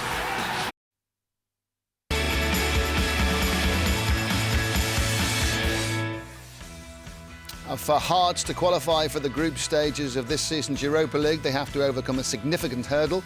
Liverpool will be their opponents in a playoff tie. Second leg will be live here on ESPN on Thursday the 30th of August. Hearts fans can take a look at Liverpool too. Later today, the Reds friendly with Bundesliga club Bayer Leverkusen will follow on the back of today's Edinburgh derby that's underway at Easter Road. Hibs 1, Hearts 1, the half-time score. Billy Brown and Stephen Cragen are watching the game. This is great stuff, boys, isn't it? There's a lot to talk about. It's okay, it sort of took a while, but it's simmering. There's goals, there's effort, there's attitude, there's commitment, and Hibs are improvements, great improvements on last week. Well, yeah, they're playing a lot better. They're playing it like a derby should be played. You know, they're going into tackles, and they were unfortunate to be behind. And justice has been done, really, because they've stepped up their game and they've really competed. Now, what's your summary of what you saw in that first 45 minutes? Well, you could tell John McGlynn wasn't happy. You know, he's not content the way his team have played. They come in full of expectation after last Saturday's performance against St Johnstone. But for me, the first 10 minutes was vital for Hibs. They had to start with a high tempo. They had to make tackles. They had to try and get the fans on their side, and they certainly done it. Well, they did that, and there was a great improvement, and they were bright and they were breezy and they were getting stuck in. But then to have the setback of going a goal behind, and they did it to themselves. Well, it was a terrible goal to lose, and I think Alan Maybury's got a brass neck blaming the goalkeeper. All he needs to do is firmly head it back to his goalkeeper, and there's no problem, but he's trying to cushion it back. And in all honesty, it's a bad goal, and Hibs didn't deserve it at the time. But really, you know, when you're under pressure to lose a goal like that, it's unforgivable. I think there was a fear then that Hibs would shrink and Hearts would take over and dominate. I think we've seen shortly after that Zalewskis had a shot. There was a fear then Hearts would take over. But I think Alan Maybury's got two choices here. He either powers the head back to the goalkeeper, or he knocks it out for a corner kick, and he does neither. And Andy Driver, to be fair to him, was sharp, he was lively, he read the situation, and I think Alan Maybury was looking more in hope at Ben Williams that he would come and pull him out of a hole, and he didn't do it. We should be congratulating the response of Hibs here then, shouldn't we, really? Yeah, without doubt. You know, they've played it, as I say, in a more derby manner. And previous games against Hearts, you know, the last 2 or 3 years, they haven't played like that. But they're getting up on the ball, they're flying into tackles, and they're making it difficult. And Hearts aren't really doing anything. They've created very, very little. You know, you need just a catalyst or a sign or something to say that we're getting closer. What about when Lee Griffiths strode forward and, well, Billy thinks it's a cross, doesn't matter. It rocked onto the post, and that sort of showed willing. Well, he's been the most influential player probably for Hibs. You know, if Hibs are going to get back in the game, you got the feeling it was going to come through him. His nickname is Sparky, and that's exactly what he's done. He's given Hibs a spark today by his runs. He's been offside, he's been frustrated, but the one piece of quality that Hibs have had, he's got the goal. I mean, he is a dangerous player, and he's got in between Webster and Zalewskis. There's a gap between the two of them, and he's got in between them, and he's finished it really, really well. But Witherspoon's done well there. You know, he's came inside and playing a nice ball through. But that's when you're saying about the gap. I think when Lewis Stevenson switches the ball, when Zalewskis comes towards the ball, Andy Webster as a fellow centre-half should come with him. He has to close the gap. He doesn't. Griffiths is clever, finds a gap between them. Great touch, great finish. Look, I guess you can understand why John McGlynn is a little bit concerned, because just when they're in the driver's seat, as you could say, that's what happens. So what's going to happen in the second half now? How do you see this playing itself out? Well, I think we've got a real game on our hands. Yeah. I don't think we're going to end up 11 versus 11, you know, with the bookings we've had. And there's one or two other guys that may have been sent off already. Yeah, it won't be 11 versus 11 this, will it? Well, I wouldn't have thought so. But I think Hibs now have the momentum. You know, I was going to say Pat Fennon's half-time team talk changes, but it doesn't, because he's not in the dressing room. But it will change. The Hibs players will be buoyed. They'll come out second half ready to go and ready for another goal. We'll see. The second half is on the way. The two teams have launched themselves into each other. And the question is, well, both sets of supporters have been able to celebrate a goal, but it's victory they really need to celebrate. And the second half of Hibs against Hearts is coming right up.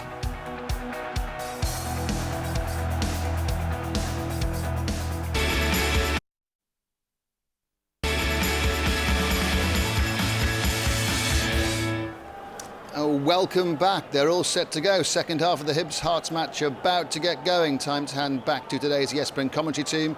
Craig Burley's alongside Derek Ray. 1-1 the score. Thanks again, Ray. It's been a long time since hearts were broken in an Edinburgh derby. 3 years and 3 months to be exact. The Jambos scored first today through Andrew Driver. Mistake though from Alan Maybury in his Hibs debut. But then the Hibs riposte right on half-time, courtesy of Lee Griffiths. Kevin McCarthy for Hearts. Templeton had gone down, he was jousting with Tim Clancy. Well, Clancy's played him off the ball here, simple as that. They're just taking Templeton right out of the game. Hearts playing towards their own supporters.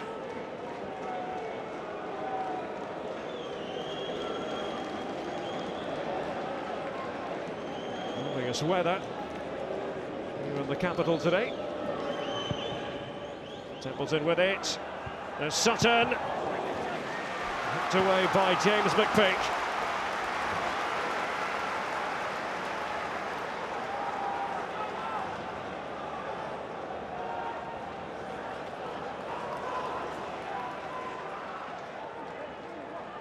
Patterson ready to take it. Sutton waiting inside the box. Slotted on by Zaliukas. Behind it goes for the corner. Supporters clapping in approval. They'd have been a much better Hibs dressing room after that late goal by Griffiths. They certainly were competitive in the first half, but very important for them here. No sloppiness, no slackness in marking. Bit of jostling that Willie Collum spotted. McPeak, skipper who has been aggressive, and Zaliukas. Two big lads. Strapping centre halves.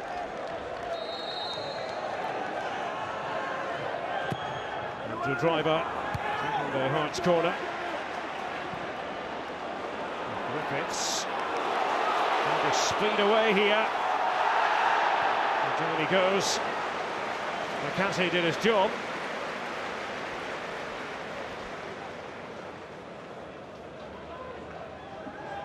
I did wonder if Lewis Stevenson would re-emerge for Hibernian after the injury he picked up in the latter stages of the first half, but he is out there. So he wants 5 more minutes. We'll take it from there. Rebuke of John Sutton from referee Willie Collum. Yeah, I know, but I mean, you know, if John Sutton doesn't make an effort and be a nuisance in terms of not allowing McPeak a free header, then he's got John McGlynn, his manager, saying, well, listen, why are you not putting yourself about? So I think you've got to take in context that a striker is going to challenge for the ball when it goes up. McGinty's header. There's McPeak throwing himself at the ball. Kevin McCarthy once more. Of the Hearts team that finished second in the under-19 league last time round. Maybury heard the footsteps of Andrew Driver. Yeah, and that was almost a carbon copy of the goal there when the keeper thought about getting too close to him. Paul Kearney.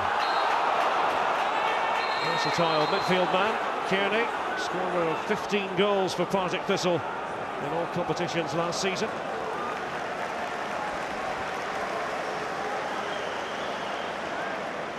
Hibs are looking for reinforcements at the moment. Could Shefki Kuchi be one of the players Pat Fenlon might be interested in signing? Former Blackburn, Newcastle United, Fulham striker, 35 years of age now.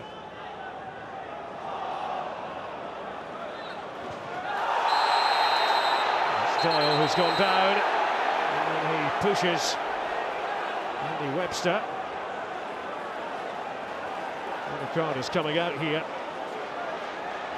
Webster the recipient. Well, I was listening to the lads at half-time. I think it was Billy Brown that was saying every chance it's not going to finish with the 22 players. What I'm sort of not expecting is the more experienced players to sort of lose the head, and Webster certainly comes into that category, and that was rather silly and needless from him there. And again, just puts him in a bit of a tricky position. Stevenson obviously feeling the effects of that injury picked up in the first half. Jorge Claros is the replacement. Claros, the Honduran. They call the pit bull. That's 2 pit bulls in the Hibs team nowadays. Gary Deegan has that moniker as well.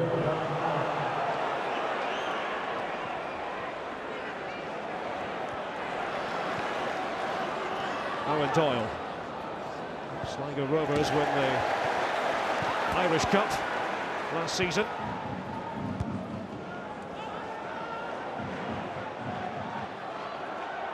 Maybury. Doyle is not going to get away with it. Patterson's free kick.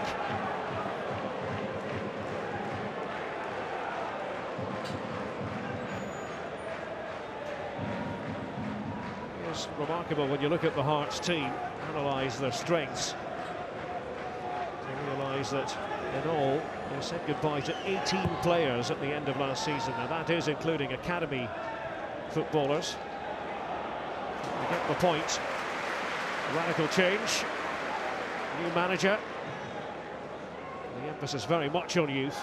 And was that the sort of Paulo Sergio reason for going? He knew there was a lot leaving. I think it was certainly part of Paulo Sergio's thinking, and of course he had guiding Hearts to victory in the cup final. Difficult to top that.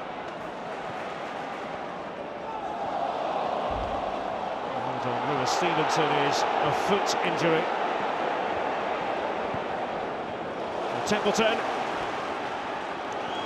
managed to carve out a pocket of space. McPake covering. And got there. Maybury tried to as well.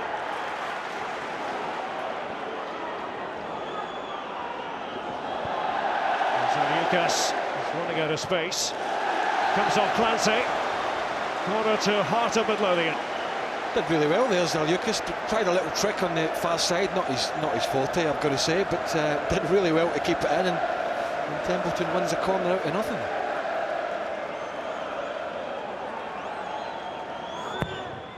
Over it comes from Templeton. Williams couldn't get there.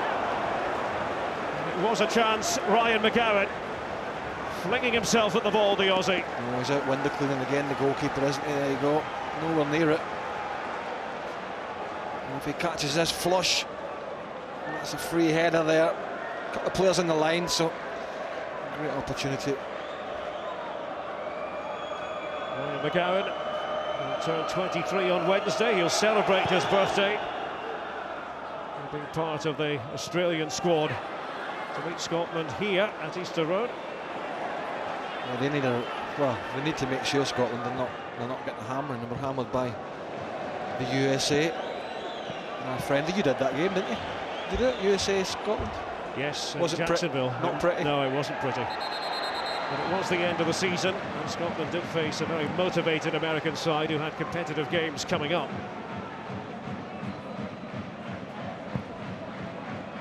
So that was the excuse, was it? Legitimate to a point. It's under lose 5-1, of course. Difficult to get a gloss on it. Robinson for Hearts. Well, I think there's such an important campaign coming up, they can ill afford to go in with another bad result. Not suggesting they will, but it's going to be a tough one for Scotland. It's a very tough group. Anyway, that's another story. Zaliukas.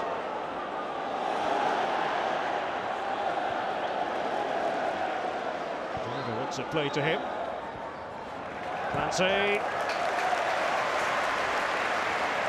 Throw right at the corner flag. Well, they're a little bit punchy, a little bit brighter in the start of this second half. Hearts have had the better of the first sort of 9 or 10 minutes. Hibs just going to make sure this little period that they stand firm. They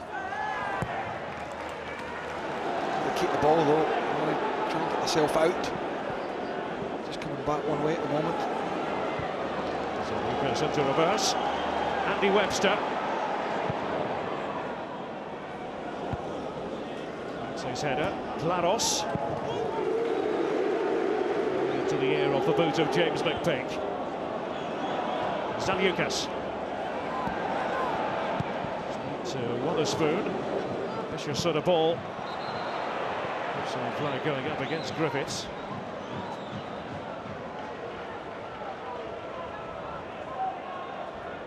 Last season, towards the end of last season, certainly Griffiths and Gary O'Connor were the key men for Hibs. Griffiths does have the ability to change a game on his own, as we saw just before the break.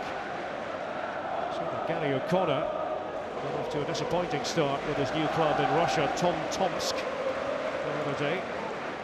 2 yellow cards in the same match within, I think, 7 minutes. It's his second spell, isn't it? Yeah. Russia. Most like it. Yeah, that or the money's good. Probably the latter. I think it might be the latter, yeah. I would think so. Good luck to him.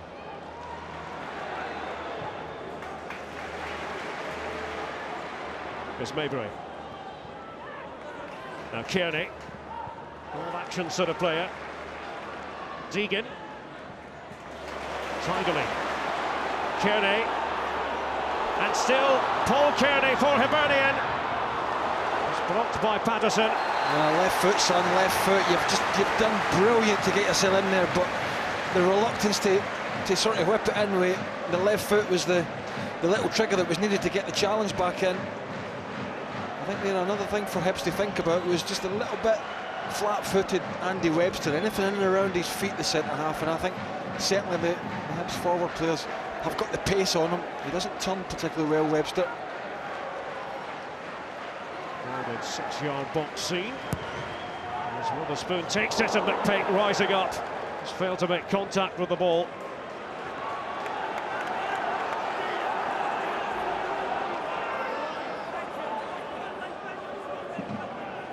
Matty Towell getting his instructions from John McGlynn. It might be the end of the story for Scott Robinson.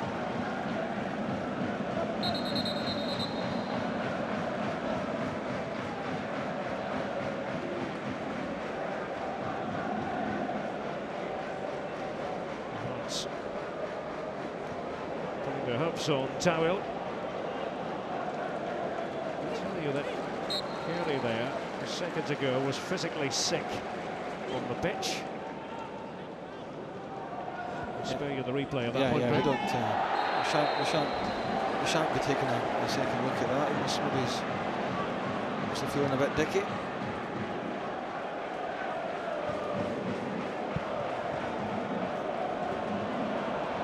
Doyle in pursuit of the ball. McCarthy trying to stay with him. Pretty calm and composed, hasn't he, McCarthy, for a youngster? Yeah, I think both Hearts youngsters have, really. Two teenagers at full-back position, but no sign of any real weakness there. We know Tyle from his time at Kilmarnock, and he can do it and change games. He has got that little bit something different. So Tyle to take the place of Scott Robinson. A milestone appearance for Matty Towell, his 150th in Scottish club football. Born on the outskirts of Paris, qualifies for Morocco. This once with Jim Jeffries and Billy Brown and Kilmarnock. They were happy to bring him to Tynecastle.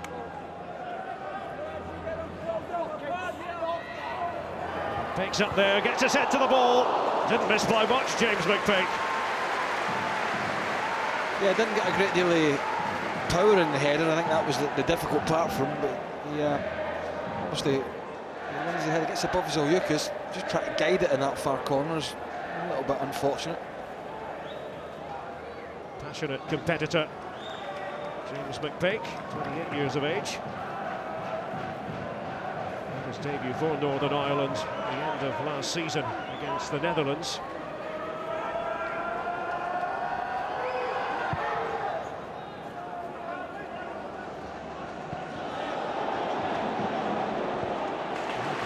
Doctors come down to have a look at Paul Kearney to make sure he's okay. Stevenson, of course, had the injury earlier on, a foot injury. Keeping a weather eye on him too.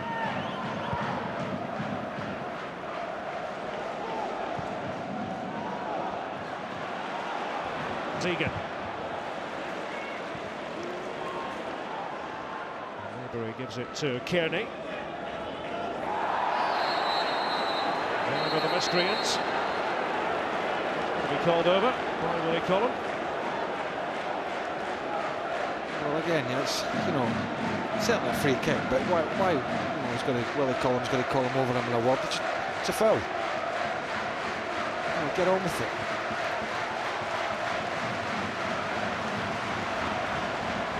Lee Griffiths. The ball has gone all the way over there to meet him. Driver. McGowan. Towel.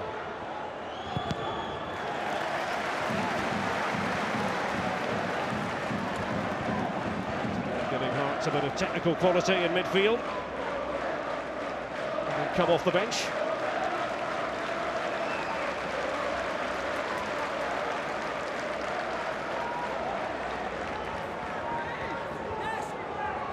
Have been victorious in 3 of the last 4 visits to Easter Road. But level pegging here. Jumbo striking first. Going from Andrew Driver. Cancelled out thanks to Lee Griffiths on the stroke of half-time. Claros. There's Wotherspoon.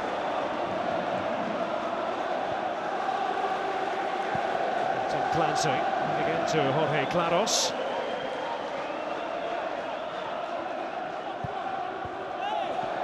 Ball had gone out. Off the boot of Deegan initially.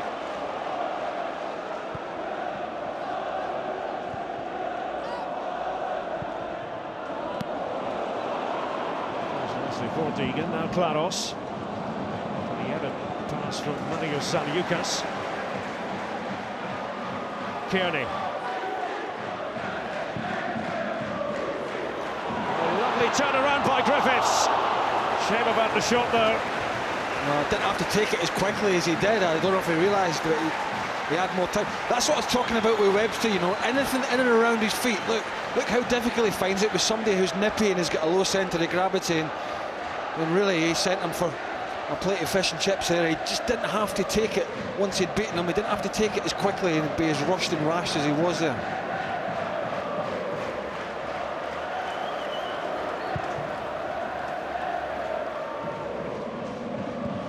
And who wants this more? First Edinburgh derby of the season. Claros releasing Wotherspoon. Zaliukas attending to his duties. 100th SPL appearance for David Wotherspoon today. Scotland under 21 squad. Upcoming match against Belgium. He's audible from the Hibernian supporters. Famous 5 stand behind the goal. Clancy with the throw, McPake! Sprawling stop from McDonald. Well, I think it might have been the old roll camera action here from the goalkeeper. Not been harsh.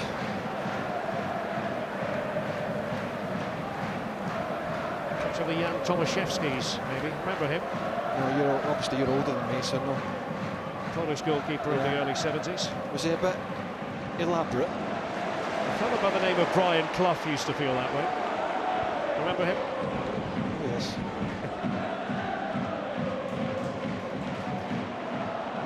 Kearney's pass was gobbled up by Templeton. There's John Sutton. Down he goes, nothing doing. Paul Hanlon was the covering player for Hibs.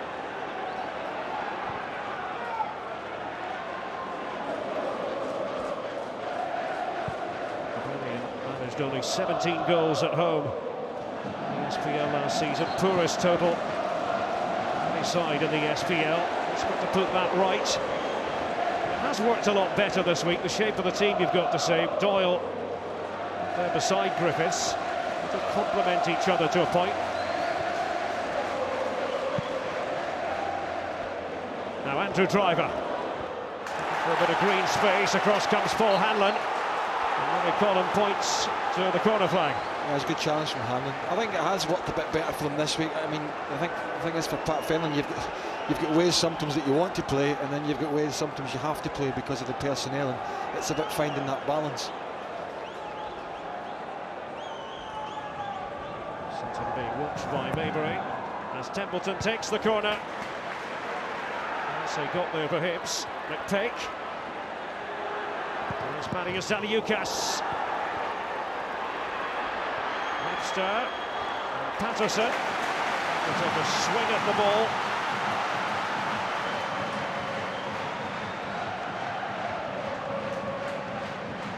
Second half unfolding at Easter Road. 1 goal apiece in the Edinburgh derby. Assistant referee Martin Pryans, just slightly in the way, taken by Patterson. And Zaliukas with the header.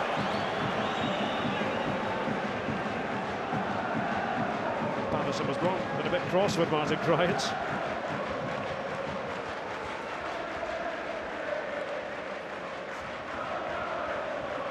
Vidas Novikovas is going to make an appearance by the look of things.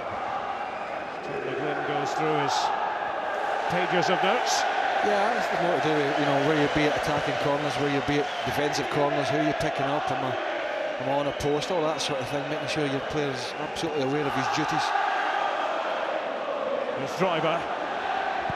To beat Hanlon for pace. It's away by James McPake, only as far as Mehdi Tawil.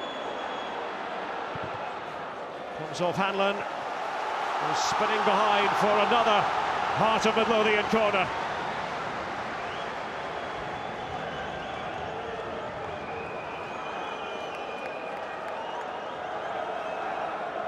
Once again, it's Sutton against Maybury.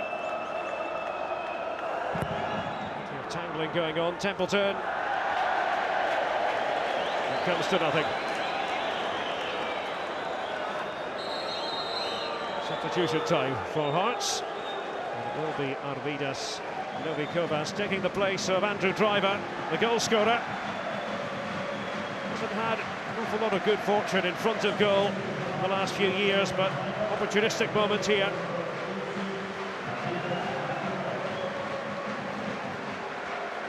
Will be for Arvidas Novikovas, 50th appearance in Scottish football. Novikovas, the Lithuanian. Remember, he scored an outrageous goal against Dundee United at the tail end of last season. Hibs are going to make a change as well. Ross Caldwell, you saw him just a second ago. And it will be striker for striker. Owen Doyle departs. Ross Caldwell, the 18-year-old, product of the Hibernian Youth Academy. Can he make the difference?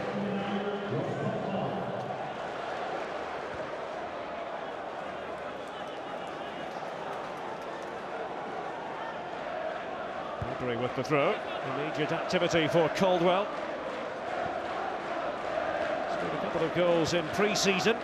That's the Zeeland Select and against Lierse, the Belgian club. Novikovas picking the pocket of Deegan. Such a dribbler, Arvidas Novikovas. Has a flair for the dramatic. Sometimes I feel he just over-eggs the pudding a bit. Just got caught there, Deegan, nowhere to go really, and it wasn't a great ball back to the keeper, and it was looked like the old swinger from Williams in the left foot. Big slice, didn't really want it.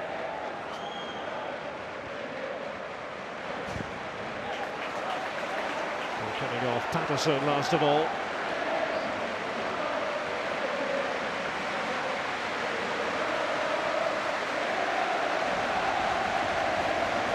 He's wanted to put in a respectable performance today after what happened at Hampden in the cup final. Matched Hearts in so many areas. Claros, Wotherspoon goes drifting out to the right. Kante did his job. Let's have it again. It's Jorge Claros. Made by McGowan.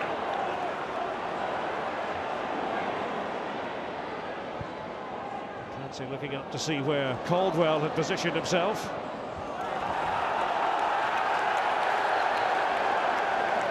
Almost a bit of an accident. That was Zaliukas. Towards the famous 5 stand.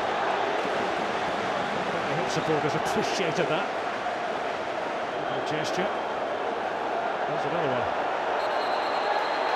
He's booking him. Roy Collum has decided enough is enough. An experienced player, Marius Zaliukas. He would know a bit better than that. Yeah, don't rise to the bait. Easier said than done, because from the surrounding stands and seats, they're allowed to do what they like within reason, supporters.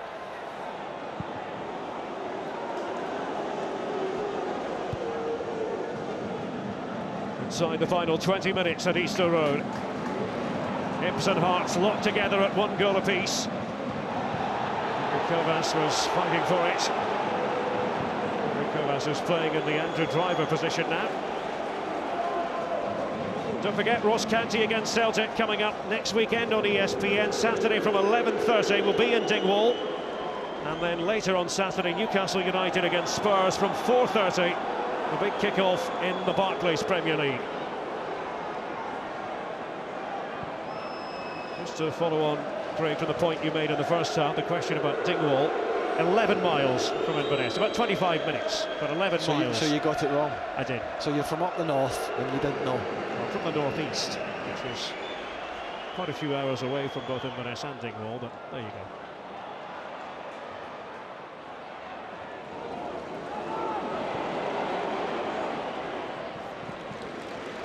When I asked you about anywhere in America, you'd have known that, wouldn't you, when you were over there for 15 years on your holidays. I wouldn't bet on it.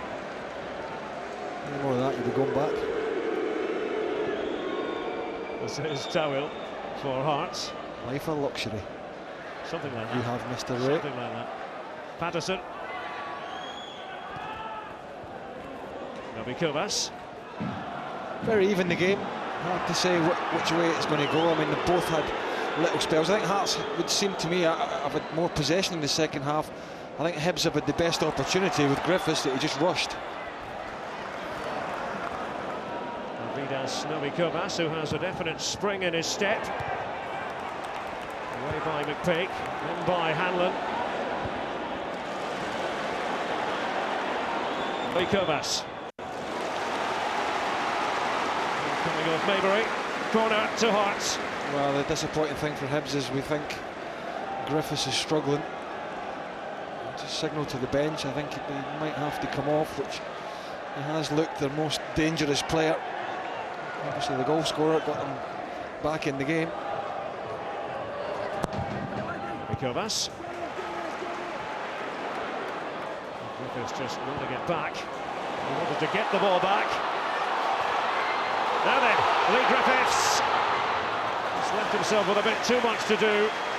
It's David Templeton of all people. They're buttressing the defence for Hearts.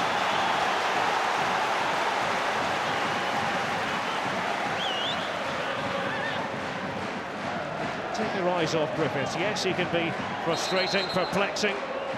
Choose your adjective. Well, if he's got a muscle injury, and I think that's what he was suggesting to the dugout, then that's the last thing you want was having to go on the type of run he went on there. That being said, he didn't look as if he was struggling on that run. He's not moving. I mean, he's moving all right here, but you know, it's just going to make. If he's got a thigh problem or a hamstring problem, it's just going to make it worse. Seeing treatment from Callum Ray. Hibs physio.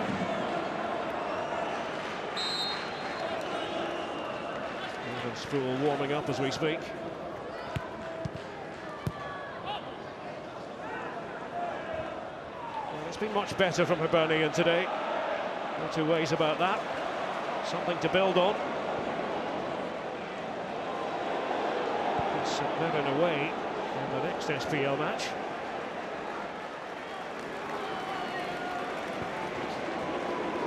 That's a good Inverness Caledonian Thistle at home. Lucas back on his feet and back in action.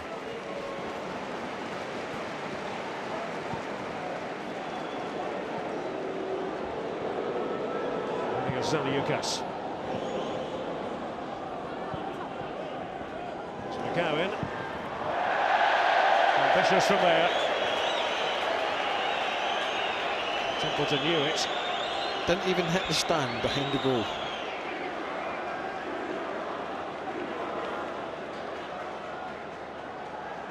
A little bit sort of off balance, and well, there you go.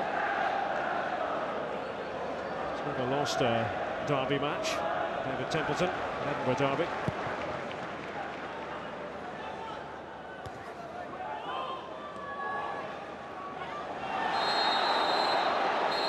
Johnny Handling about to come on for Hibs by the look of things. They had Ivan Sproul getting ready. There's going to be a yellow card here. With Maybury's name taken. Yeah, it's the arm. Right arm. Just straight across Novikovas, cynical. Certainly hasn't let it affect him, that mistake he made. He's a very experienced player and just accepted it and got on with it.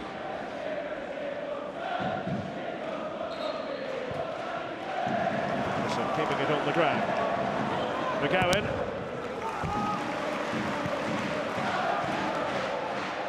Off Alan Maybury.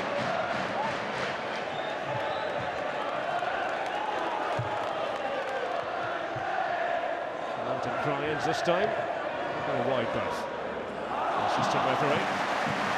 It's a corner. That's by Mehdi Tawil. So let's get the heavy artillery forward again.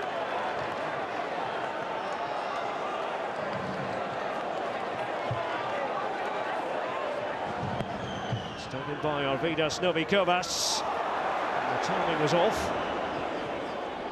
Jumped by Darren Barr. Still going over there. I think Webster should have given him a call, probably did give him a call. He was in a better position behind him.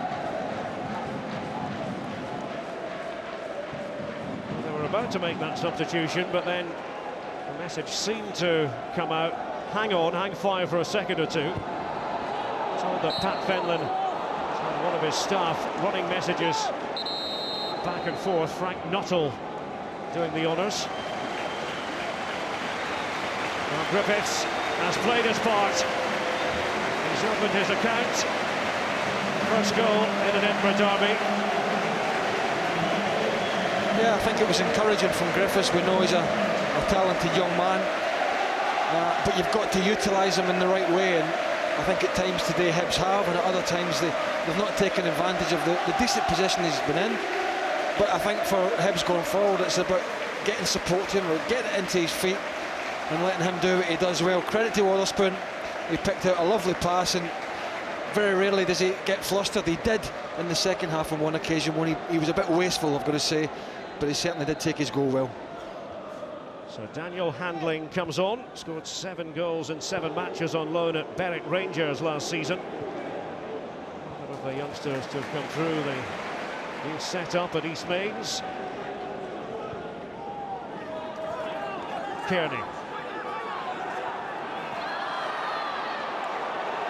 Cobas, no foul there. Claros. Patterson, he has been penalised. Patterson, the 17-year-old.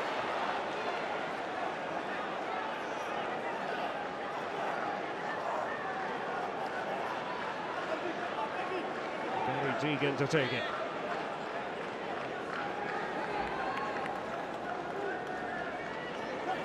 There's a change of mind. Witherspoon trotting over.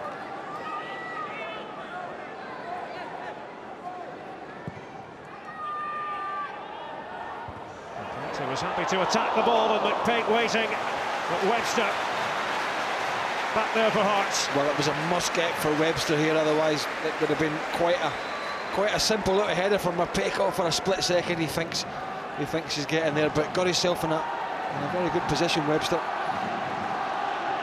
He's trying to ratchet things up.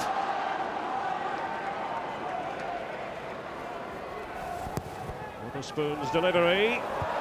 And oh, it's a smart stop by McDonald, it needed to be.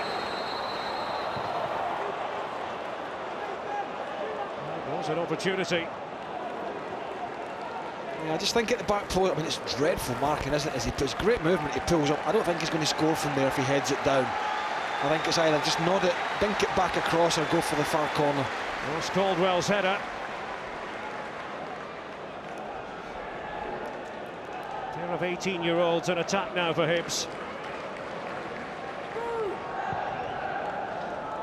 20 fouls in the course of this game. As you'd expect, in a derby. Yeah, exactly. Can't get a cards all together. For the course, Clancy.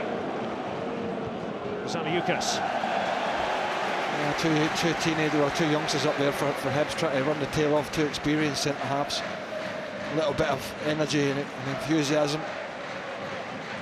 Well, a result here for Hibs today, because they did come in as the underdogs, a result would be a shot in the arm. Nothing like a win or picking up points for confidence.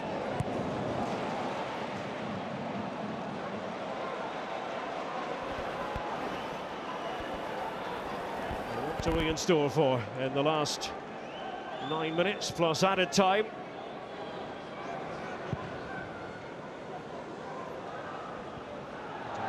Covered by McDonald, and there's McGowan, and Hanlon is going to be the latest player to go into the referee's book. Yeah, got sucked in there, Hanlon. I mean, big stride from McGowan, getting forward, picking up the second ball. That's good midfield play. A little bit of a needless challenge there from Hanlon. It's put them in a position here. It's a very, very good position. So I think Templeton hit the target in the first half with a free kick from a similar distance.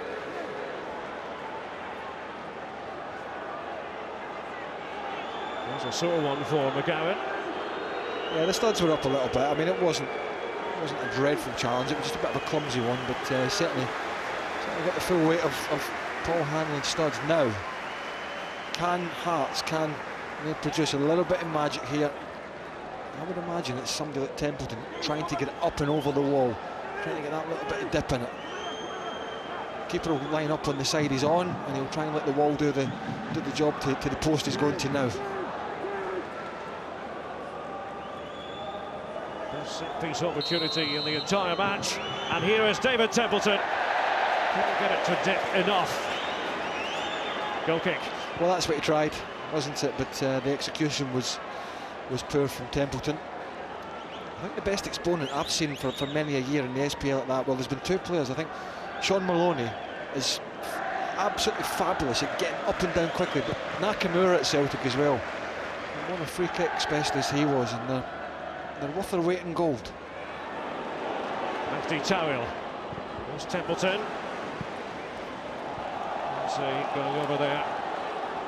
Templeton takes the throw quickly. Alvidas Novikovas, the Lithuanian. Kicked it too far forward for his own good. Here come Hearts again. Towell. Wayward to the substitute. Just not the right option, is it really? I mean, he's got players out to the right he can utilise, and he's trying to take a strike from a position where he's unlikely to score, let's be frank about it. The angle was sort of way against him.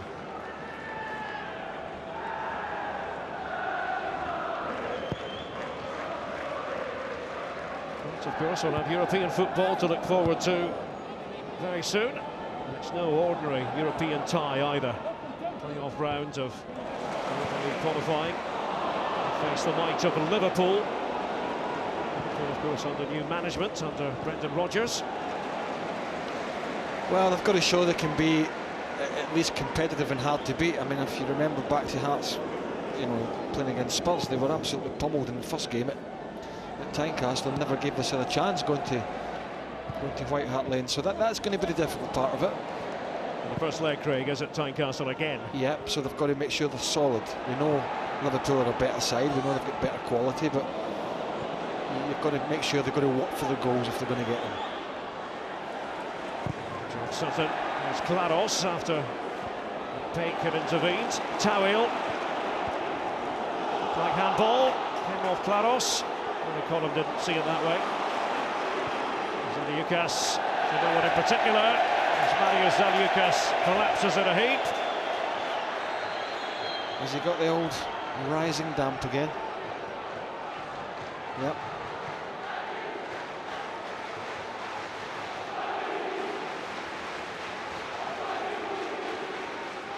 He's been victorious, Zaliukas, in 10 of his previous 17 Edinburgh derbies.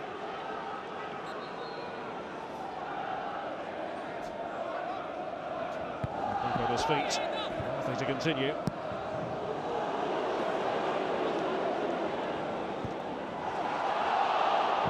Handling to unhinge the Hearts defence. Let's pass. There's Wotherspoon. Trying to cut in. It's McCarthy. Handling.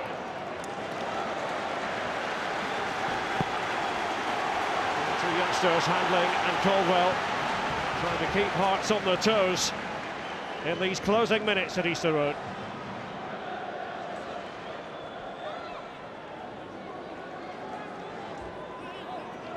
So quite a few long throws from Tim Clancy. Here's the latest one. McPake was the target. Kearney! And it comes to McPake.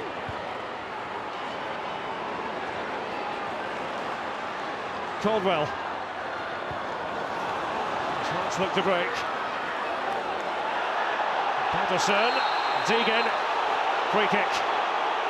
Decision goes against Gary Deegan. Yeah, just shoved him out of the way here. Certainly how it sort of looked to me. Knew he was getting beaten for pace. Somebody down with a bit of cramp again. I've got to say, again, I think Hibs have missed a great opportunity there, because when that ball dropped at Kearney, just why he's trying to take a touch is beyond me. You don't get that time in the penalty area. It's set up lovely for him to hit first time. But once he took the touch, they were out on him like a flash and he was blocked. So again, they've just missed their opportunity there, Hibs. It was a good position just for Kearney to pull the trigger.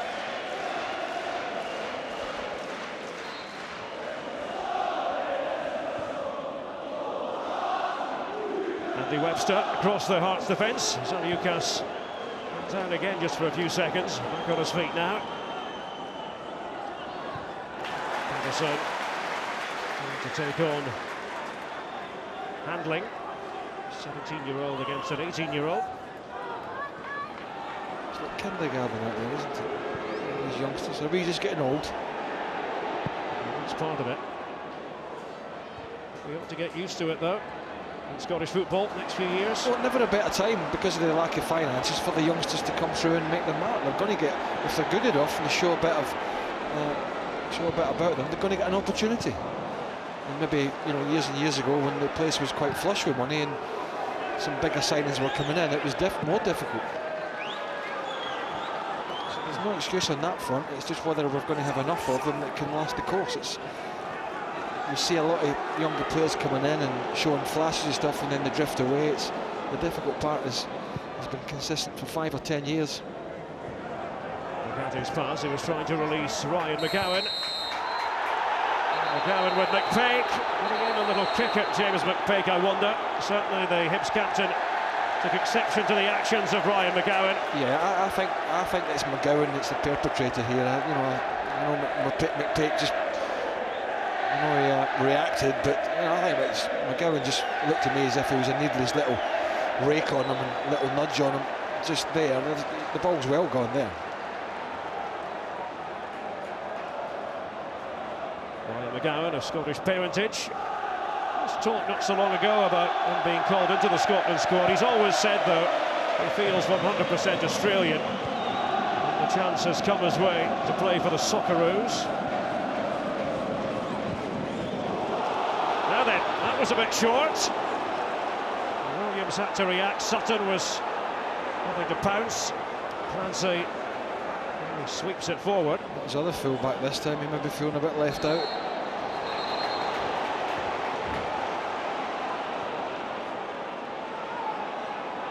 Typical Edinburgh derby, this. Ferociously contested. Is there to be a dramatic winner?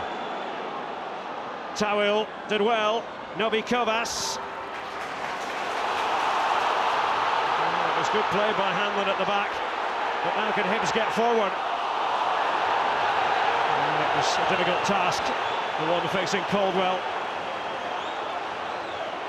Witherspoon's pass. From the right to the left.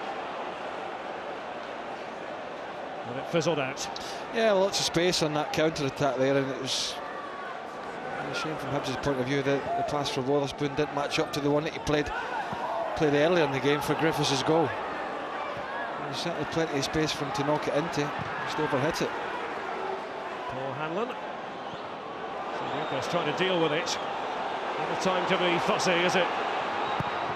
90 minutes have come and gone, 3 minutes to be added on. Maybury.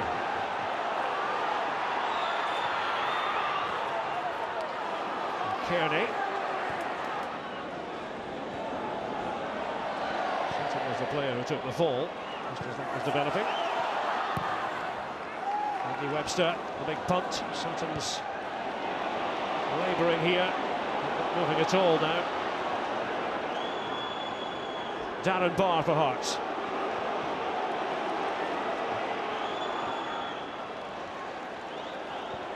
It's kicked in by Novi Kovas. Anxious off Hanlon. You never know. In added time, a corner to Hearts.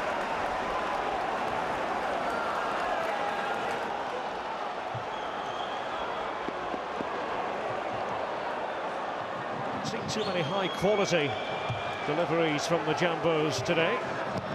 Will this be one from Tawil? Oh, it was. And the goalkeeper Williams had to commit himself. McGowan's on the ground. Well, talking about quality balls in, that was much better, and he's now got he had a decision to make, the goalkeeper, and I've got to say he just did enough. I think McGowan sort of saw him coming and thought, well, I'm going to get clattered here.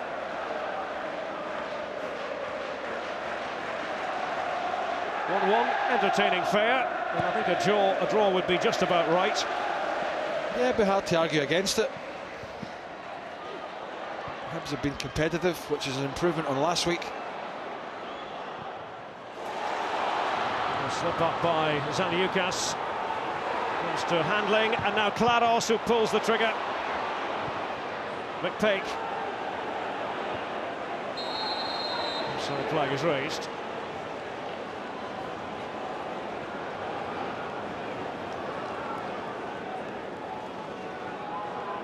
Hearts were hoping to make it 5 Edinburgh Derby victories on the spin. They're going to come up just that little bit short. The unbeaten run will go on.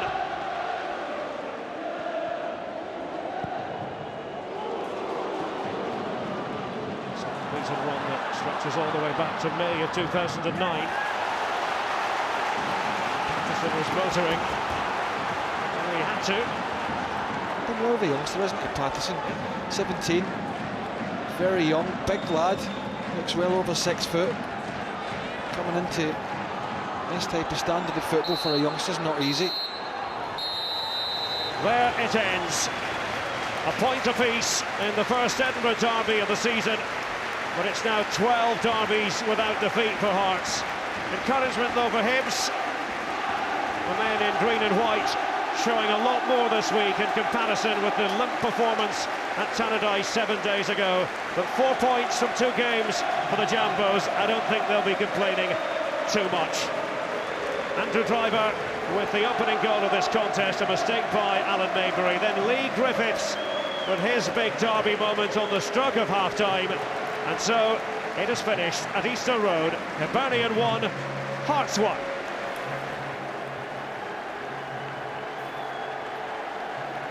And thanks to Derek Ray and to Craig Burley.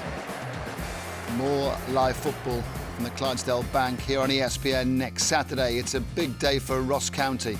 Having played their way through all the divisions to the top flight of Scottish football, they'll have a crack at the champions. It's Ross County versus SPL champions Celtic next Saturday. Pre-match coverage from 11:30. And then 2 weeks today, it's the first of 10 Rangers SFL Division 3 matches that will be live here on ESPN this season. Rangers away at Berwick Rangers. On the back of Hibs 1, Hearts 1, let's take a quick look at the SPL table. No game for Celtic this weekend. They played Real Madrid in Philadelphia last night. Hearts joint top, Hibs are bottom, but they will take encouragement from today's result. Look for the zeros. Teams looking for their first win, teams with zeros in the defeats column. Today's SPL game at Easter Road finished up 1-1. Both teams will take positives out of this result. Hibs will be the happier of the two, perhaps, and the post-match reaction from players and managers is on the way.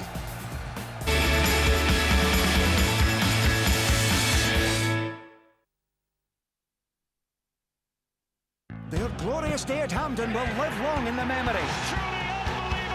But now the boys from Dingwall have a Premier Challenge on their hands. Ross County's first ever live game in the top flight. And it couldn't get any bigger as Neil Lennon's Celtic head to Victoria Park. They'll be wanting to put the new boys in their place. But you write off the Staggies at your peril. Ross County versus Celtic, Saturday at 11:30, only on ESPN. Meet Sky Broadband Unlimited customer and busy new mum, Helen. Oh, and little Rosie too. Her better effect came when she found she could now get free unlimited Wi-Fi automatically every time she enters a cloud hotspot. So she can catch up with the latest goings-on for as long as she lets her. Free unlimited Wi-Fi at cloud hotspots. Just one of the many things we do for our unlimited broadband customers because we believe in better.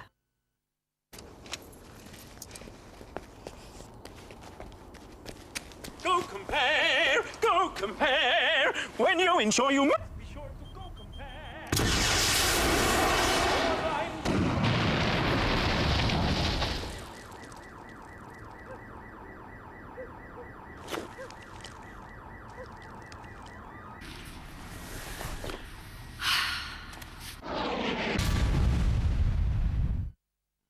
If you're a landlord, you should have proper landlord insurance. You see, normal home insurance isn't designed for rental properties, which means you could end up spending money putting things right if something goes wrong.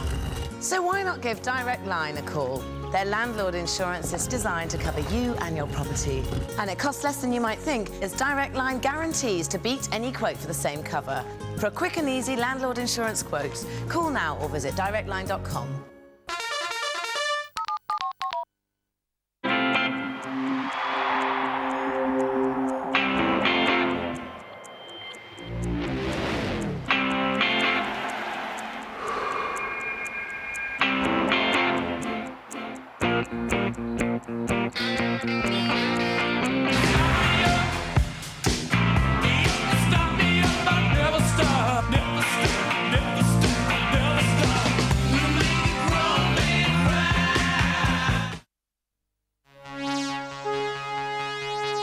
Thank you, Britain.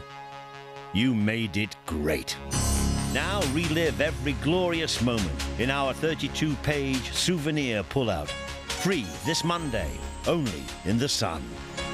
You made it great, Britain.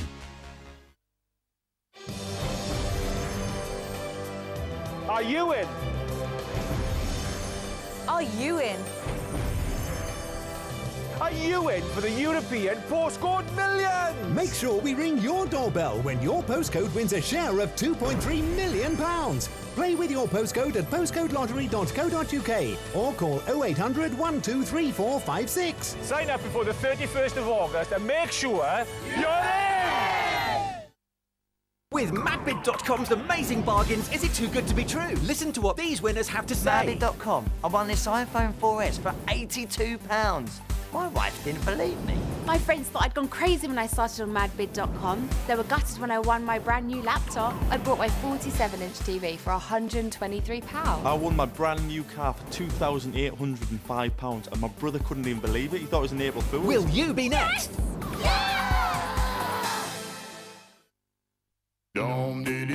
A gigantic 75%.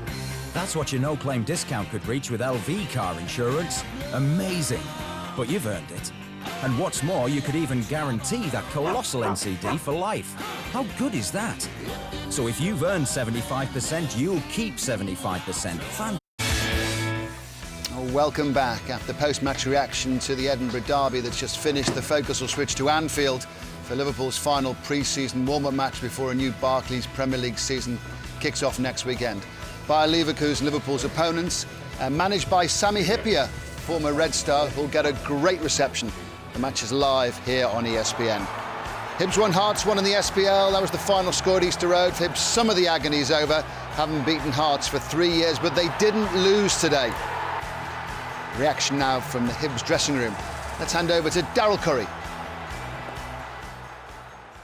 Well, Ray, many thanks. Captain James McPake, goal scorer Lee Griffiths are with me. Well, James, first of all, it's a draw at the end, but do you feel maybe perhaps you should have had the 3 points today? Yeah, we're disappointed.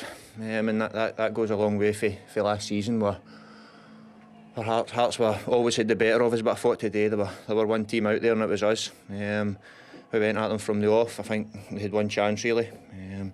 Mabes is unlucky. I thought he was excellent all game and he gave us a bit of experience in there, but those things happen in football. But it's good that we're disappointed with the draw, because we thought we should have won that game. Yeah, after the Scottish Cup final and everyone talking about that in the build up to this game, when that goal went in and brand new signing makes a mistake, it was important the heads did not drop. Yeah, we knew they wouldn't. It's a different team this season. Again, Gary Deegan's come in, who I thought was excellent as well. Gave us that bitty bite in midfield. He was everywhere. He helped me Lewis as well, but there were no way we were going to drop our heads. There's no way that they're going to walk over the top of us from now on. And what about this man next to you? A great goal, hit the post as well. He was everywhere today, Lee Griffiths, wasn't he? Yeah, he was outstanding, as he is every week for us. He works his socks off, pops up with important goals, and he's popped up with another one today. Thoroughly deserved it, and he's unlucky with the one that hits the post, and another day that goes in. But overall, he gave us a great performance. How much did you enjoy that goal? Oh, I loved it. I've been waiting 21 years to score that goal. It's unfortunate we got the draw, but like James said, we played our hearts out today, and there was only one team in it. Stuff of dreams, eh? It was actually. Obviously, I couldn't do it in the Scottish Cup final, but I managed to do it here in front of Hearts fans as well, which is something I've dreamed about. Was revenge on the mind today ahead of this for you? No, I don't think it was. Obviously, last season was last season, and obviously this season we wanted to start afresh, and obviously with new faces coming in, we wanted to establish ourselves. And like James said, there was only one team in it. We limited them to very few chances, and the one chance he got, they scored. It was our mistake, but we've had very few chances as well. Obviously, James had a good couple of headers, and half at the post, like you say, but I've managed to squeeze one in just before half time.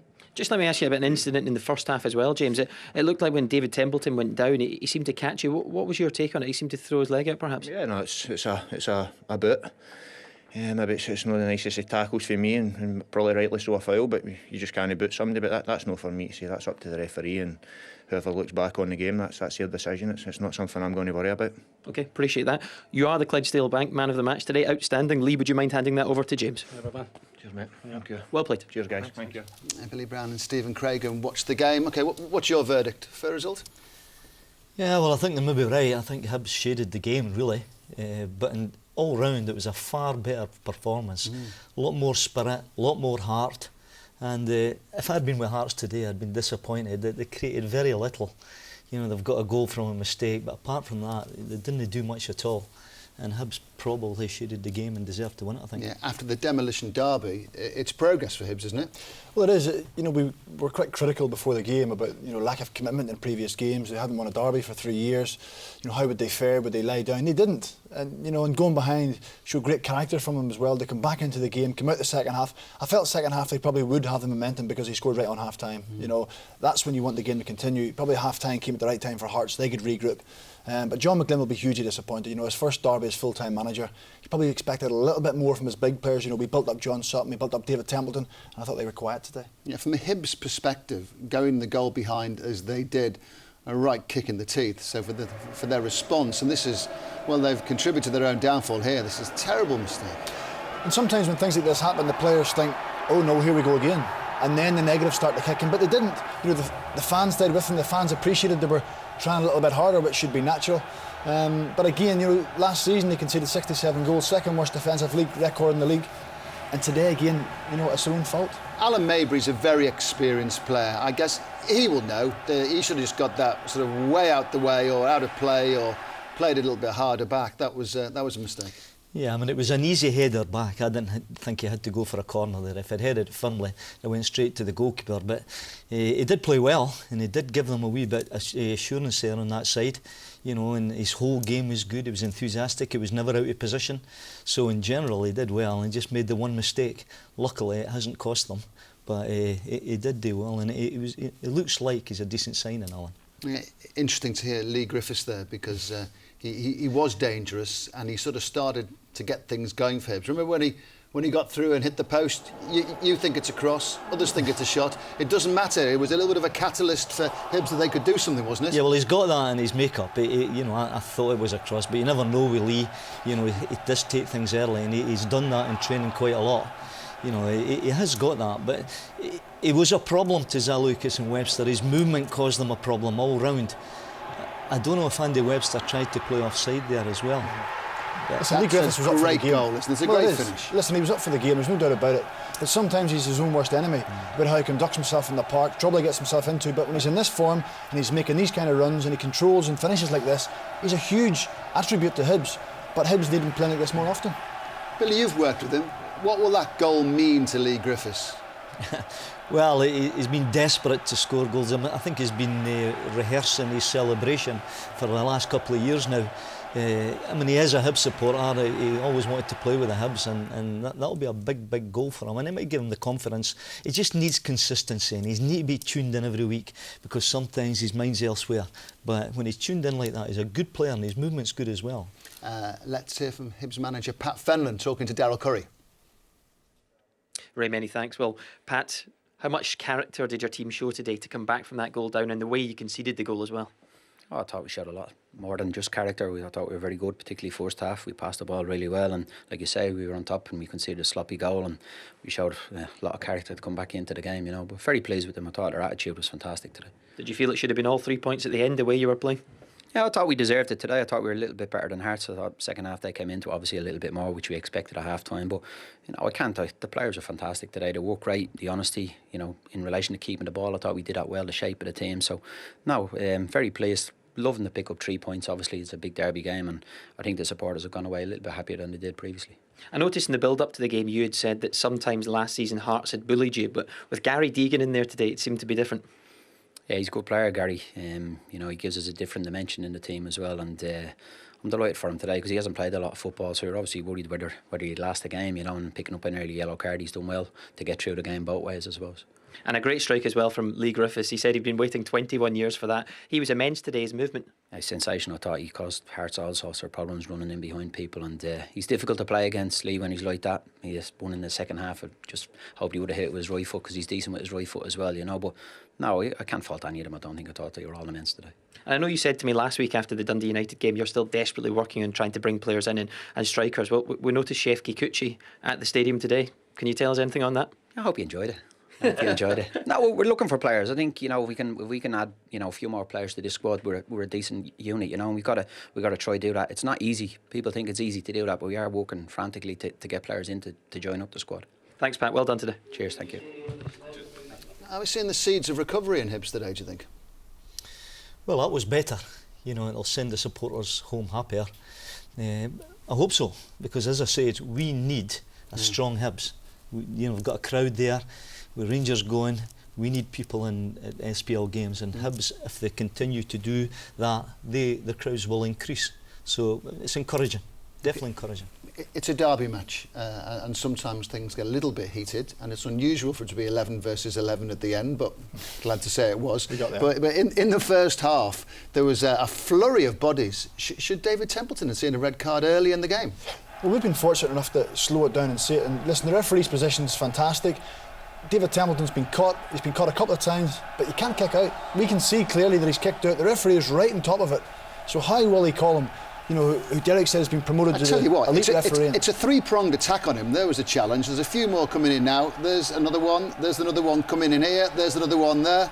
Well, they realised he was a danger man. They had to try and close him down, but you still can't kick out. And I'm really surprised Willie called him. Look how close he is. He cannot see that. And for me, if he'd seen it, or if he'd made his mind up clearly, it should have been a send-off. It does change the game, you know, very early on if you're down to. Yeah, well, without doubt, you know, I know there was people flying into challenges there, but the only one that deserved a sending off was David, because he has lashed out at James McPake there, and how Willie Collum didn't see that is beyond me. You know, it's blatant here, you know, and there it's there. I think the Hibs sticking out a mile. I think the Hibs players got to him. You know, I think we put him under so much pressure. Tim Clancy was always in his face. He was trying to intimidate him, put him off his game. I think it worked. Yeah. Well, it did work because he did nothing really in the game. You know, he started looked like he was going to do it, but he did nothing. And I thought Tim handled them as well as anybody's handled them. He played well today, Tim Clancy.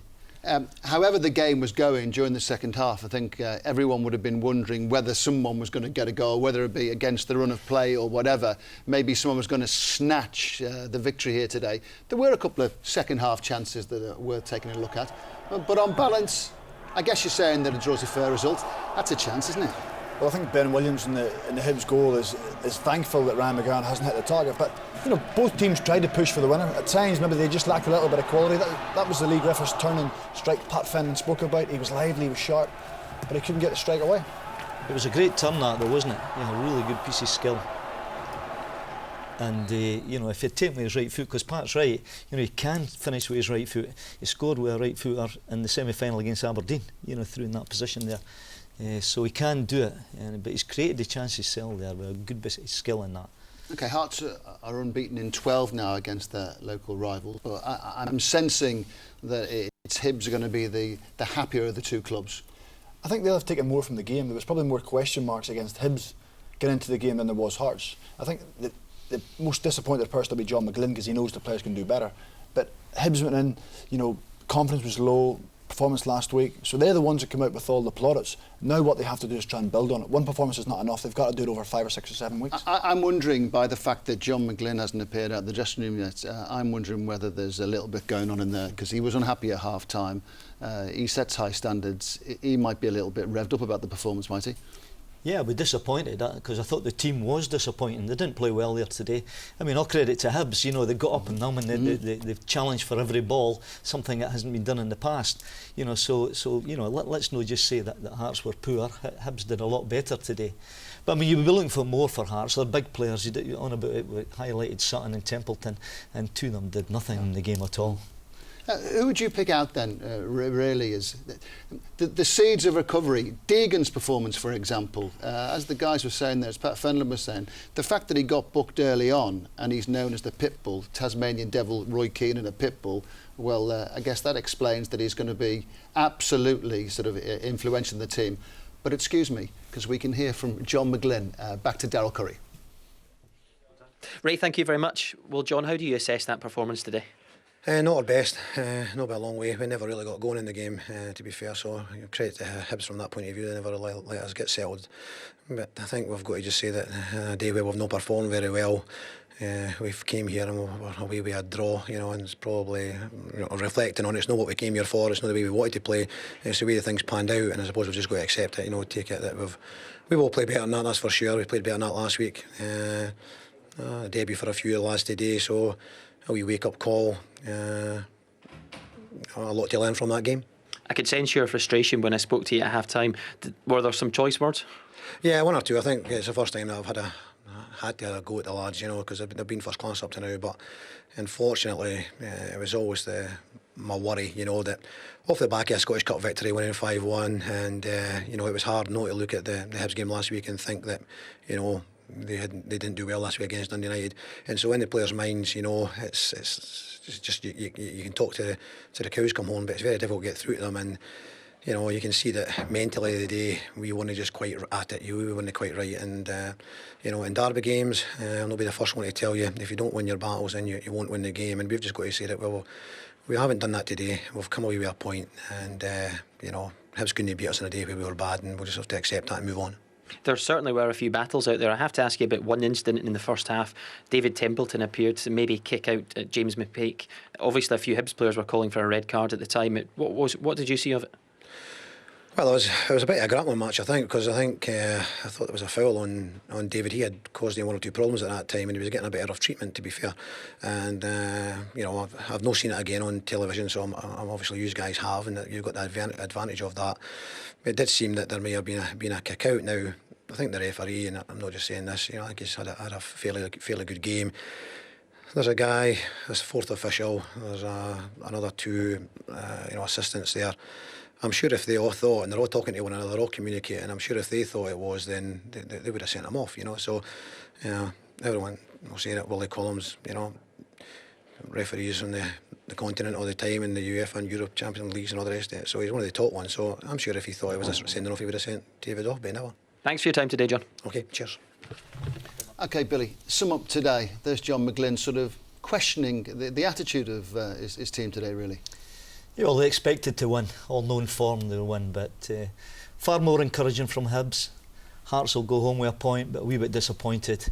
But in general, you know, playing poorly and going there and getting a point, at the end of the day, he's going to have to be satisfied with that. Join top of the table. Yeah. Let's start the day for us from your side, Craigs. Small steps from Hibs, but they have to build on their performance. One good derby performance is not enough. It's got to continue for the months ahead. That is just about it for now. There's more live Clydesdale Bank SPL action here on ESPN next Saturday. It's a big day for Ross County, having played their way through the divisions to the top flight of Scottish football. they'll have a crack at the champions. Ross County versus SPL champions Celtic next Saturday. And then 2 weeks today, the first of 10 Rangers SFL Division 3 matches on ESPN this season. Rangers away at Berwick Rangers a fortnight today. More football coming right up there with Liverpool against Bayer Leverkusen, live from Anfield. Thanks to Billy Brown, thanks to Stephen Craigan. Can't have been much fun being a Hibs fan of late, but progress for sure today. See you soon. Bye for now.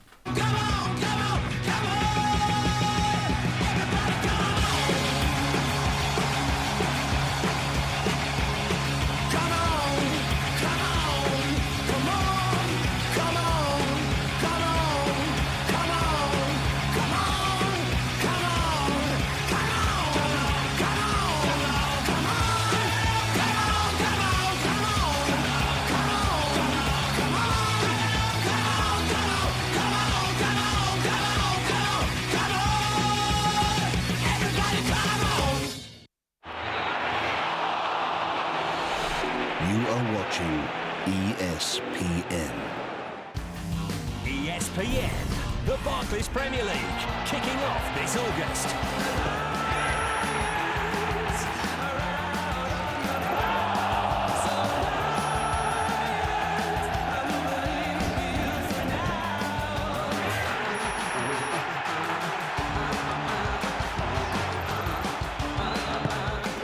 The Barclays Premier League on ESPN, kicking off with Newcastle Spurs this Saturday at 4:30.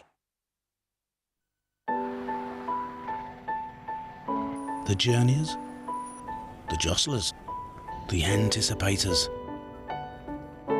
the painters, the posers, the well worth the waiters, the dodger, the dasher, the come along wayers, the one out first golders, the showing the wayers,